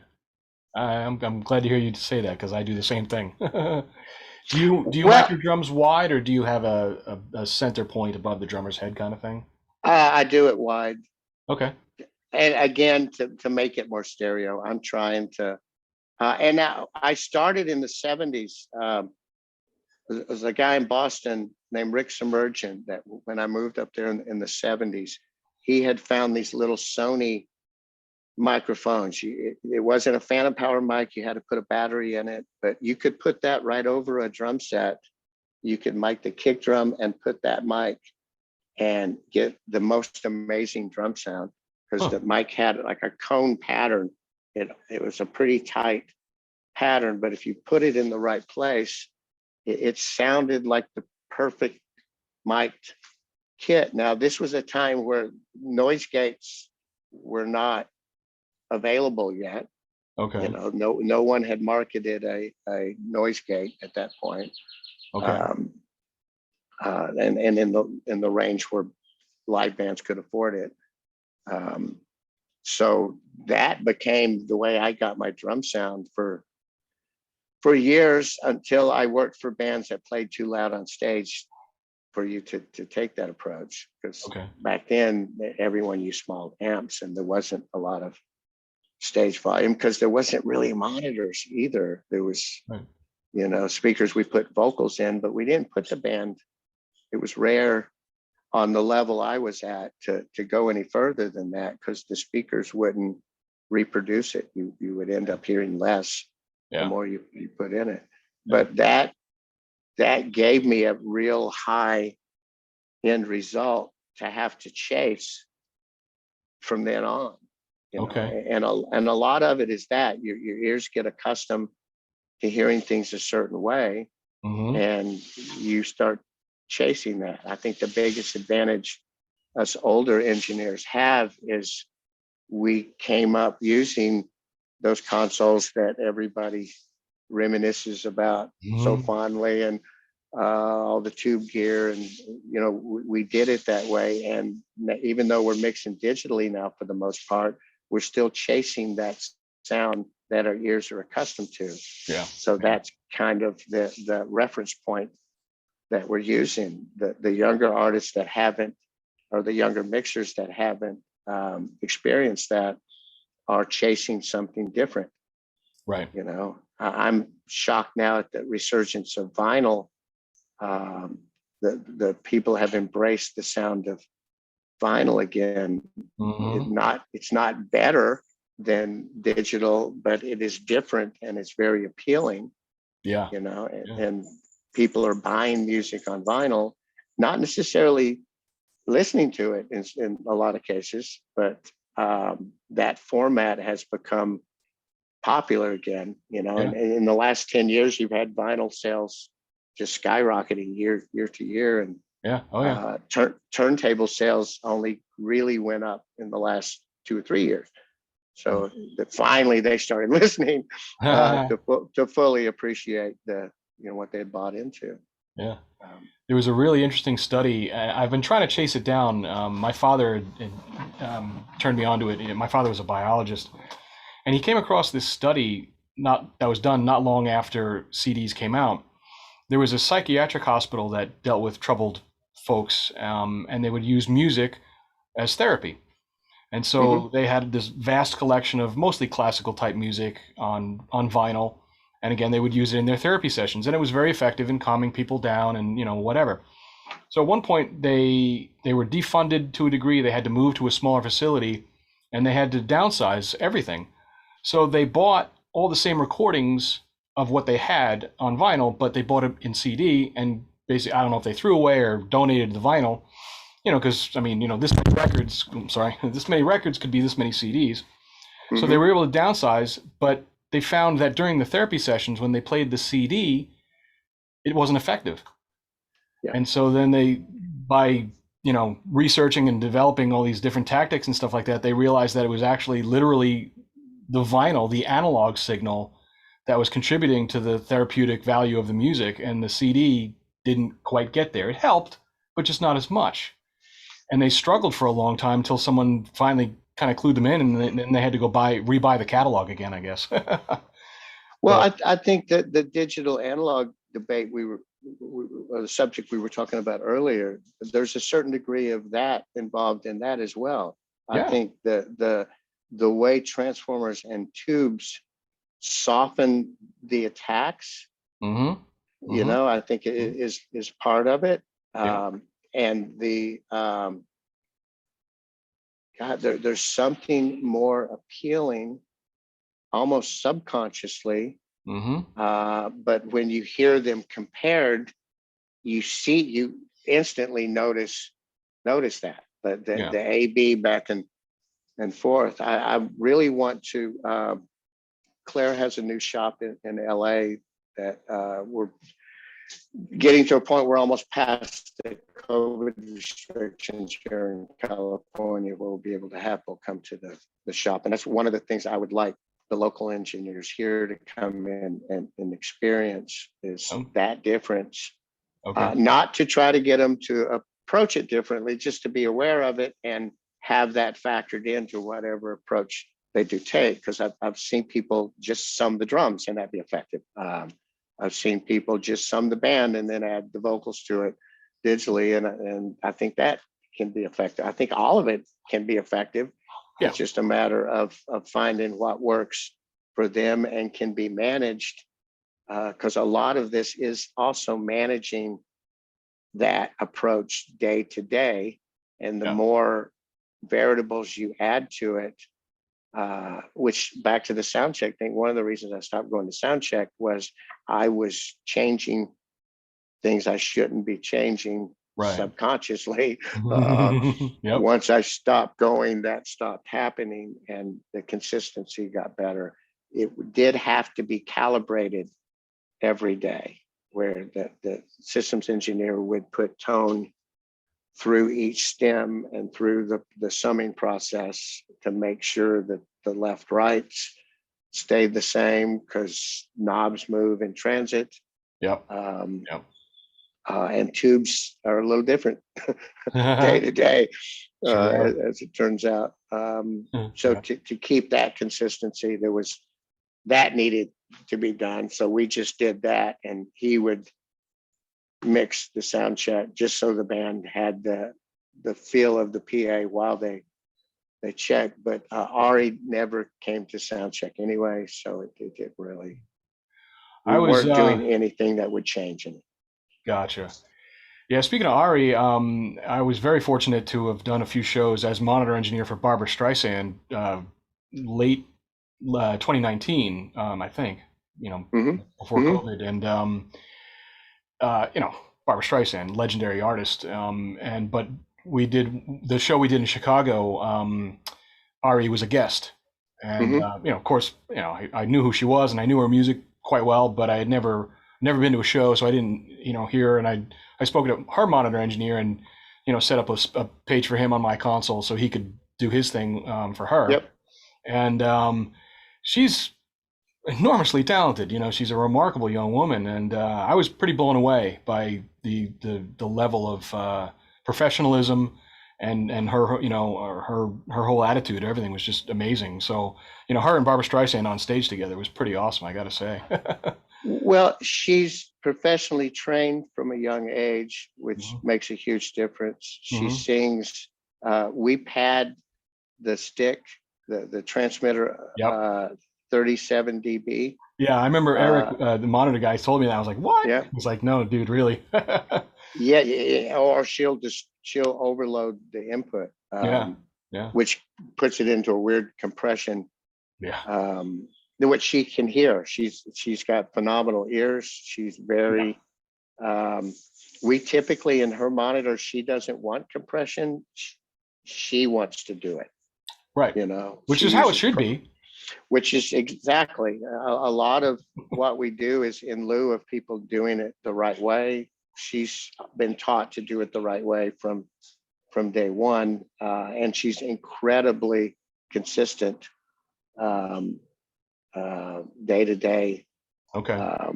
and and still getting better. I mean, Mm.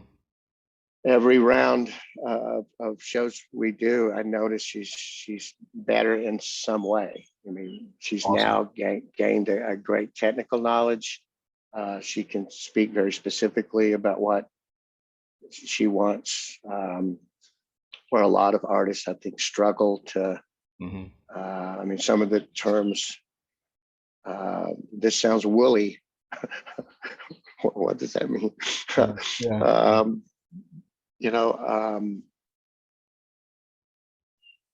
and I started with her when I think she was 19 or 20, and she already had skills beyond the pros I had been working with all along. Yeah. You know, Yeah. she was just more raw, um, but she's worked so much in the last 6 years that she's probably gained 20 years of experience and knowledge in that 6 years, and then had to shoulder a lot of the like the terrorist attack. That's Yeah. a lot to carry on your shoulders if you're a young person, Yeah. um, Yeah. and some of the other issues that have gone on around her, and have the whole world watching Yeah. The while it level of happens. scrutiny on people is just insane. You know. Well, and you have to be respectful of that too. You were talking about the building a relationship, the not being intrusive. Mm. You know, most artists have surrendered most of the parts of life that we all cherish, their privacy, their peace of mind. Yeah. You know, they Yeah. trade that for the what whatever it is Fame led and them fortune. to pursue, well, fame, fortune, or I mean, Ari's family's wealthy to begin with, so I don't think money ever really drove her. Okay. I think, and I think that's part of what everyone's hearing with her is the lack of need for that. Her decisions are based on what she feels is right, Okay. you know, for whatever reason she chooses to to use. Yeah. Yeah. A lot of artists are misled, I think, at some point in their journey. And I know I've helped some people overcome some misunderstandings they have of certain things. I think our job is to be an advocate for them as Yeah. well as an advocate for the artist, so Yeah. that and the audience. I mean, Yeah. um, Yeah. so the artist gets what they want, the audience gets what they've paid for. Yeah. And as you mentioned earlier, the ticket prices are such now that you really have to be respectful of that. And it's Yeah. and this the whole spectacle, because the competitive nature of entertainment, Yeah. each year we have more Yeah. to deal with. So the more you can stay out of the other elements way, because it's all important, and you have to respect that too. You can't jump up and down and say I'm the most important person out here, because that doesn't work anymore. You know, No, the absolutely whole, not. No. and you're not just, most artists today, or especially the artists I deal with, they're brands they monetize their art in many different ways, either through clothing ventures or um, charitable ties.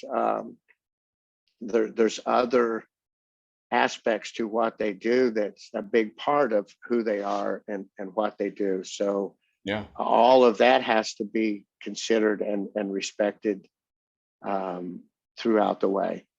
absolutely. Yeah. Um, in every way imaginable. And each artist is different with different needs and different ideas. And that's honestly what makes this interesting, because I hear most people my age complain about today's music, you know. Yeah, Well, and they say things that aren't really relative because they obviously don't listen to it, or they right, wouldn't be saying what they're saying, because right. it is every bit as relevant as all the music that came before. Of course. Yeah. Music plays a big role in people's lives, you know, in our culture, and I think all Western culture in general is that music is the most common art form Hmm. that people consume. So it is very, very, very important, you know, Absolutely. and the quality has to be respected and maintained, and or it will go away. You know, Exactly. Yeah. if we don't keep pursuing it in that manner, it will ultimately go away. And the people that do this well, I think, do it with respect of that in the forefront Hmm. of what they do. I know at Claire, my employer, they respect this. I mean, they're in this obviously to make a living, but they also have a high degree of understanding and respect for this Hmm. that they've always had. I mean, Roy and Gene have capitalized on that more than any other sound people in the world. Yeah. I think they're the first ones to see the potential of this and really run with that, Yeah. you know. And they're still approaching it the same way. It's still a family business Hmm. with those same values, Yep. you know, driving the boat. Yeah. And still innovating and still being awesome. My introduction to Claire was through, well, I mean, I'd always been doing gigs on Claire stuff, on Claire rigs and whatnot, but I didn't really have a good association with him until about, like I said, about 10 years ago, give or take. My good friend Jeff Perrin, who's a tour manager and production Mm-hmm. manager, had introduced me to Leon Hopkins and then also Mm-hmm. Greg Hall. Mm-hmm. And so Greg came to a show that I was mixing, and and we kind of stayed in touch. And then they put me on a gig, and then pre COVID, we were kind of talking about maybe making my relationship a little bit more solid. They were maybe thinking about taking me on as a full time Claire employee, but then Mm-hmm. COVID screwed everything up for a lot of people. And Mm-hmm. but we'll see where the future lies. But I mean, I it's difficult to express how proud I am of the fact that I even have an association with Claire to that degree, where they put me out there as not quite a representative of them, but a referral from them to all these big artists that I've been able to work with. Greg Hall called me and said, "You a fan of classic rock?" And I was like, "Yeah, sure." He's like, "What do you think of Boston?" I freaking love Boston. I mean, I was 6 years old when that record came out, and I knew the record. Mm-hmm. Within a week of it coming out, everybody owned that record, and you couldn't go near a radio station in the mid '70s, when '76 when that came out, without hearing it. And I was like, well, yeah, obviously, iconic, awesome rock band. He's like, well, they need a new guy, and so that was just mind blowing. And I got the gig, and I've done 3 tours with Boston, and Mm-hmm. just through Claire, and it's just amazing. And every time I go to Rock Lidditz or something like that, and I see all those guys, and we sit down, and like you said, it's all passion. It's something that we all share. Is that, again, some of the experiences we've all had kind of suck, and some, normal Oh yeah, people, normal people would be like, and you do this, voluntarily, uh, yeah. right? Yeah. But we're here, we still do it, and we suck it up and go, all right, well, tomorrow will be better, tomorrow will be different. because we all have that passion for it. And I don't think any, like you said, no one else um, shows that much of that as the Claire people, that whole family of people. Well, Really, and consistently now for over 50 years yeah, have that same passion for it, and the next generation is just going to continue that. yeah, Um, uh, you know, 100 years from now, there'll still be yeah, Claire at concerts. I'm yeah, no completely doubt, no doubt. convinced. And that whole, I mean, I think it's an honor to do what I do, and certainly with the people I've been lucky enough to do it with, Yeah, and maybe not every day approach it that way, but I try to yeah, yeah, every day. It's just I'm getting to an age where it's harder physically yes, to live that lifestyle. I did about 3 weeks of work last month, constantly, like nonstop from beginning to end, and I was fried at the end. And I used to do that all the time. I mean, yeah, yeah. I would, but I was already in 2019. I did 110 to 115 shows, which is considerably less than I've done every year Wow, prior to that. wow, And the COVID year that we lost, 2020, I was only going to do about 24 shows that year. wow. Um, just it was planned that way, and I needed to deal with some health issues and stuff. Um, this year, I'll probably stay pretty light. I'm going to do some Travis Scott shows. I'm going to go start a ZZ Top Oh, cool. tour, a band Okay. that I worked for years ago. I get to go be with old friends again. Nice, Um, awesome. and then Katy Perry's got a residency that we're putting together for next year, that I'm involved in Is that too. in So Las this Vegas? in Las Vegas. So this year will be pretty light again, and next year I'm not sure yet. Okay. But I think it'll be lighter um, than it used to be. I get it, man. I'm in my 50s and I, can't do what I could do when I was in my 20s. It's just simple, but but Well, yeah, it's just age. I don't think yeah. there's any, and I'm not, I don't eat or didn't used to eat well, and lived on potato chips and soda, and that's changed. That's helped, but still, I'm sure that's contributed to the early onset of issue. Yeah. Well, got to pay for all our mistakes one way or the other, I guess. Yep, yep. Could have been worse.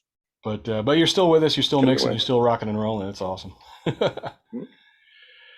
So I guess let's sum it up. How do you want to close this out? What's on your mind for that? Um, well, I think the best thing to say now is everybody's coming back to work. Yeah. I Yeah. see more and more stuff every day. That's exciting. I think we need to be careful Yeah. as we go forward, because we're Yeah. probably a little premature in what we're doing to a certain degree. I agree with Um, that. Yeah. and I would encourage everyone to keep that in mind, because if we don't handle this right, we could stop again. Yeah. Which would be just even more catastrophic than it's already been. So, Well, I think people could possibly start losing hope if that happened, because I've seen a lot of people struggle with just keeping hopeful yeah. that we will get past this, and that we Mhm. will continue. And I think I've enjoyed the time at home, Yeah. Me um, too. immensely. I think some of us wouldn't have gotten that any other way. Yeah. So I'm thankful for that. I'm very um, concerned about some of the people that have taken this harder, financially and Yeah. personally.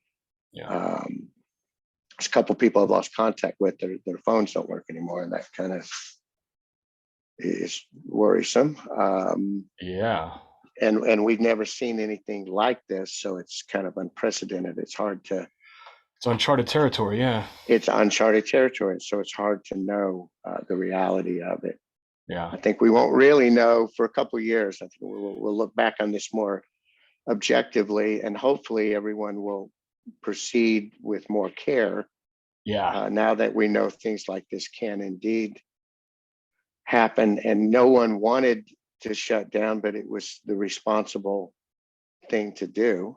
Yeah. I mean, I think even if we had been legally able to keep going, I don't think we would have. It You probably would know, not have been smart to. well, for the right reasons. I think, Yeah. I think there's, as cutthroat as this business is, it's still, we know this is a luxury and not a necessity. And I think that the 12 to 18 months without it has shown people the value of it, Yes. the consumers the value of it. We Yeah. truly missed it. We certainly missed doing it. Oh I yeah. think we'll be a little more, keep all that in the forefront of our minds as we move forward. There'll be a Hopefully. lot less far fewer things taken for granted. Yeah. Yeah. Well, I think that's the big message in this is that it's, don't take this for granted, and Yeah. Yeah. treat every show like it might be the last one you do for a little while. I had gotten to that point on I forget what tour it was. It might have been I'd done a tour with Miss Lauren Hill, and she's a notoriously particular artist. Yep. Yep. And but actually, I took a page from your playbook, and I was able to really just sit down with her and one on one outside of the studio, outside of the show, and really just kind of connect with her musically. We talked about Mm-hmm. influences. We talked about our likes and dislikes, and things like that. We just kind of connected, and then when I'm sure you think the same way, and I try not to, but I sometimes take a slightly different approach to monitor mixing than front of house. But again, I like to try to take the technical aspect of things out of the equation for the artist and just speak to them Mm-hmm. on musical terms and just try to get them to, Yep. you know, and some artists are totally cool with that and some aren't. But she wasn't super technical in a lot of ways. She could call out a frequency though. I'll tell you one thing. She'd be like, "Yep, Mm-hmm. 2.5K." She'd nail that shit. But other things were not sitting with her, and I was able to kind of just get beyond that by talking musically with her. And Mm-hmm. but I remember there were some very, very particularly tough shows, tough days, insane lobby calls, no sleep and all that stuff. And I remembered having to sit back and kind of relax and not take any of it for granted when it was a good show or a good day or a good X, Y, or Z, and just say, you know what, this has been my passion. This is what I've always wanted to do, and you got to take the lumps with the whatever the opposite of lumps are. And not take any of it for granted because it's all part of the big picture. And we're seeing that more than anything now. But like you said, that's pretty much all of it. Just not take it for granted. Well, yeah, I think we've seen what it feels like without it, Right. and it was lonely. It was, Exactly. Yeah. well, Yeah. it is because there's an adrenaline aspect of this. Yeah. It is exciting that, and it's also, I think as an older mixer, people should start thinking about how long they're going to really be able to do it. Mm, It's something I think about all the time. sure. So it's, I was talking to Troy Clare a couple of weeks ago, and he mentioned that Trip Califf had retired, Okay. and that it made me sad, Yeah. because he's one of the all-time greats. I mean, he's Yeah. literally, I think, one of the greatest live sound engineers ever, and Yeah. how hard that must be after all he had accomplished to give that up, to not ever, when the lights go out and the room, the energy in the room just goes over the top, that I just got goosebumps talking Same with about it. me. And I I get felt it it.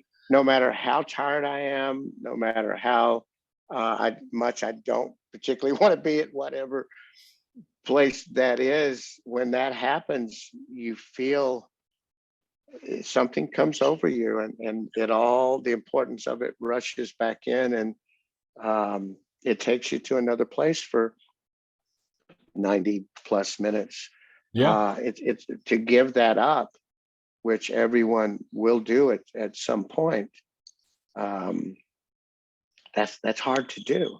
I No think doubt. that's why Tripp kind of hung in there longer than he probably really wanted to, Yeah. because he's in his late 60s. But again, Tripp in his 20s was mixing the biggest bands in the world. And Yeah. I mean, if you were lucky enough to hear Queen when he was mixing, it's part of the reason I'm a sound engineer.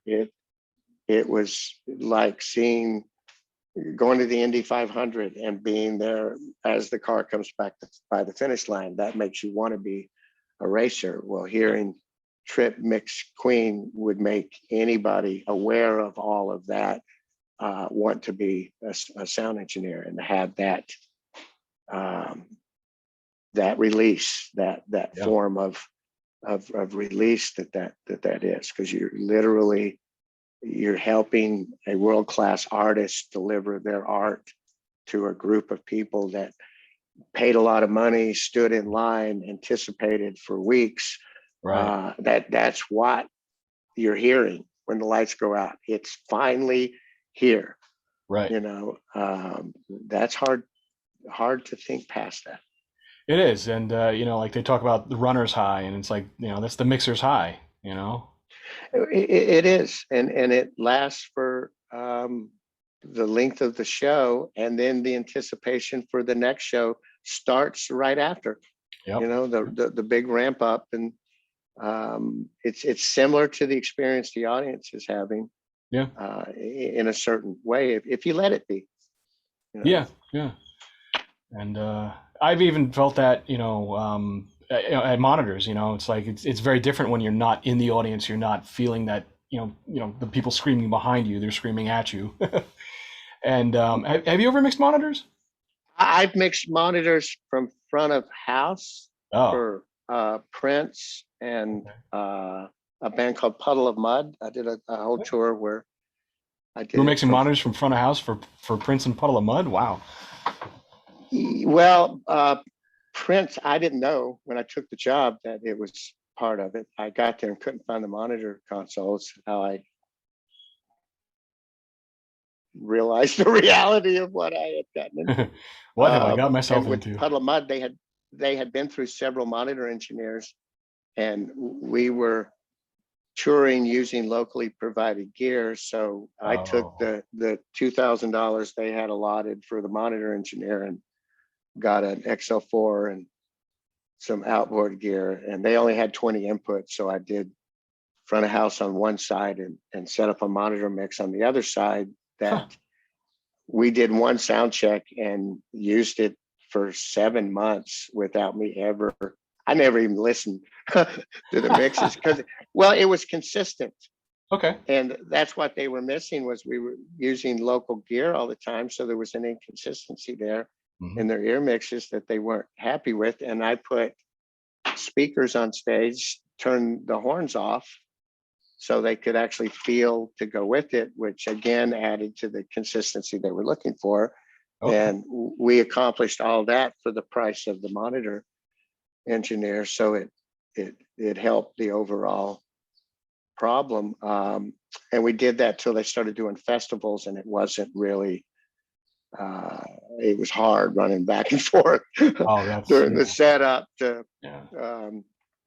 but those are the only times I've done it. And for some of Ariana's one-offs, I've covered the monitor role, mainly just because she's familiar with me and it made it a smoother process. Okay. But no, I don't pursue that at all. I don't have molds. I don't really want to be involved in that process. I got you. It's different than what I enjoy. I respect the daylights out of it and the people that do it, but I don't really want to do that. I understand. Because well, you're mixing specifically for how other people want to hear it, Right. and it's often pretty far from what I would ever want to listen to. Hmm. And you're Oh yeah. doing it for multiple people at the same time, Yeah. which again is hard to manage. Um, It certainly can be. Yeah. I do prefer mixing front of house, but it's such a I would say just a mixed bag of who knows what going on out there, especially now. I mean, I can't imagine what 2022 is going to be like as far as who needs, a front of house guy, a monitor guy, a this or that, a PM, a RF tech. It's going to be insane. And again, through Claire, Claire, they put me on front of house gigs, they put me on monitor gigs. They've I just tell them, look, put me where you need me. you know. So I just kind of fell into it. I never thought I would be a monitor guy. I never planned on it. Just hey, can you do monitors? Yeah, I can do them. Yeah, you're doing monitors. Okay.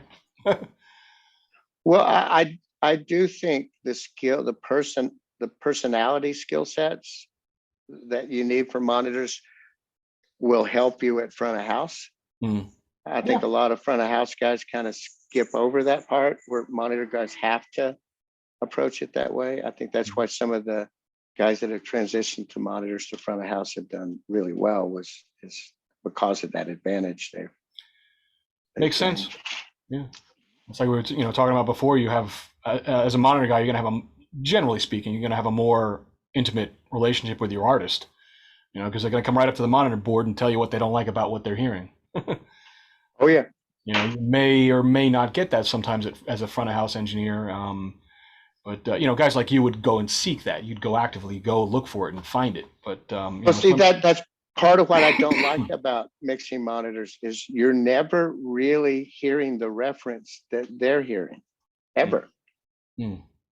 Because they're standing someplace different. You can't go out there and stand next to them to know. You can in the daytime, but not during the show when they're giving you that funny look. Right. You've got to guess what that is. And I don't think that's easy to do. I think the people that do that well have mastered a great skill that I don't think I could ever master it. I'm not that good a guesser. I tell you, one of the coolest things, reference back to Miss Lauren Hill, was when we started being able to remote mix I had on a profile with a VNC client. So I walked out there with the ubiquitous Motion Labs tablet computer, and she was looking at me. She's like, "What are you doing here?" And I'm like, "I'm going to listen to your monitor rig." And she's like, "Huh?" Like she had never seen it. And I said, "Well, let's do a song, and I'm going to stand right here. I'm going to hear what you're hearing instead of being over there and trying to guess what you're hearing and having you do hand signals to me. I'm going to be right here." So she literally took my head and smashed it up against her head. So it was like, I was hearing out of my left ear, she was hearing out of her right ear, and we were right in the center of the monitor rig. And we got it dialed down to the point where she's been through a lot of monitor guys, like to the point where there's three at a show, and there's two waiting on the dock, and the first guy's gone, next guy walk on, and he's gone. I got to the point where I did a whole tour with her, and then they kept asking me for more. I couldn't do anymore because I was committed to other artists. But again, same thing, just knowing your artist, working with your artist to achieve their vision, their whatever. Well, and it's always fun to succeed where others have failed too. That was a feather in my cap. I will take a bit of pride out of that. And it's funny because when I think I posted on Facebook that I was doing a couple of gigs with her. Oh, what's funny is that the very first show was here on Long Island, about 15 miles from where I live. So I was like, look, if I get fired, I told my wife I might be home early. Yep. So that was kind of cool. I drove to the gig, and loaded in and did the whole thing, and it was a Claire thing. And my good friend Jeff Perrin had known her too. He toured with her, so he kind of gave me some tidbits. I did have some insider information. But yeah, it was interesting going in because everybody's like, "Oh man, she's tough, man. She's gonna chew you out and chew you up and spit you out and blah blah blah." And I got through the gig and I was like, "Well, you know, it was challenging, but it wasn't impossible. It wasn't tough, and she was totally cool about it. And Was so, like I said, you know, I'll take that feather in my cap. I'll go home with it with that all day.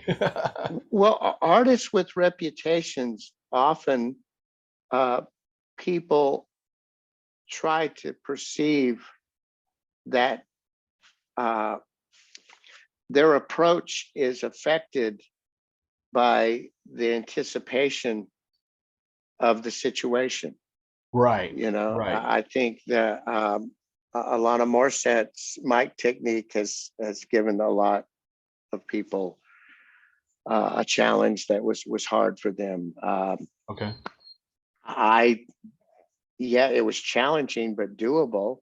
okay, Um, so I did not have the experience that several people have had.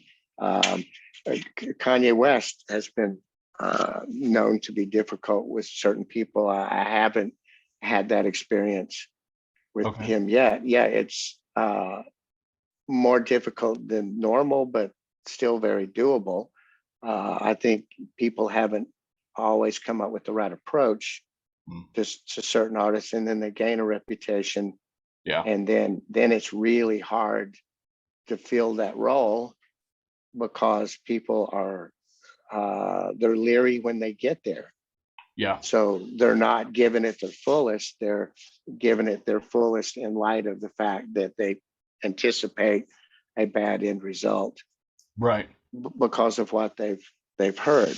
And that's Um, a self-fulfilling prophecy. I mean, you're almost yeah, doomed from the start if you go in with an approach like that. You yeah, know? I think in her case and Anita Baker, I think that was part of the whole Anita Baker experience so Yeah, many had. You know, yeah, is an immensely talented woman who got a reputation as being difficult that yeah, kind of made it hard to get the right people to even consider the job. yeah, yeah. Because You a lot know, of people, I know for a fact, and I know a lot of guys that are like, nope, I won't even take that call. well, yeah, just from what they've heard, and in a lot of cases, that's the guy that would have been best for the gig and would have not had that experience if they had just not stumbled on that realization. Absolutely. Yep. Yep. Well, all right, man. Wow, we've been down at this almost 3 hours, buddy. Okay, awesome. Yeah, That's yeah. great. But hey, man, it's really been awesome. I really appreciate you taking the time and sharing your wealth of knowledge. And Well, I really thanks for hope we asking. cross paths in person someday. If you're in New York, you know, and you have some free time, well, let me take you out to lunch or dinner or something like that, and That we'll do that'd be more of great. this. We'll That'd be definitely do great. more of this. I Okay. certainly hope to be out in LA. So, you know, if I'm getting out that way, I'm gonna call you up and do the same thing. Absolutely. Absolutely. All right, man. So Sounds great. stay safe out there. Be careful Okay. and stay in touch. Let me know what's going on with what you're doing and all that stuff. And I hopefully sure I'll see will. you out there. Okay. Thank you. All right, Bye. man. Take care. Bye. Bye. Bye.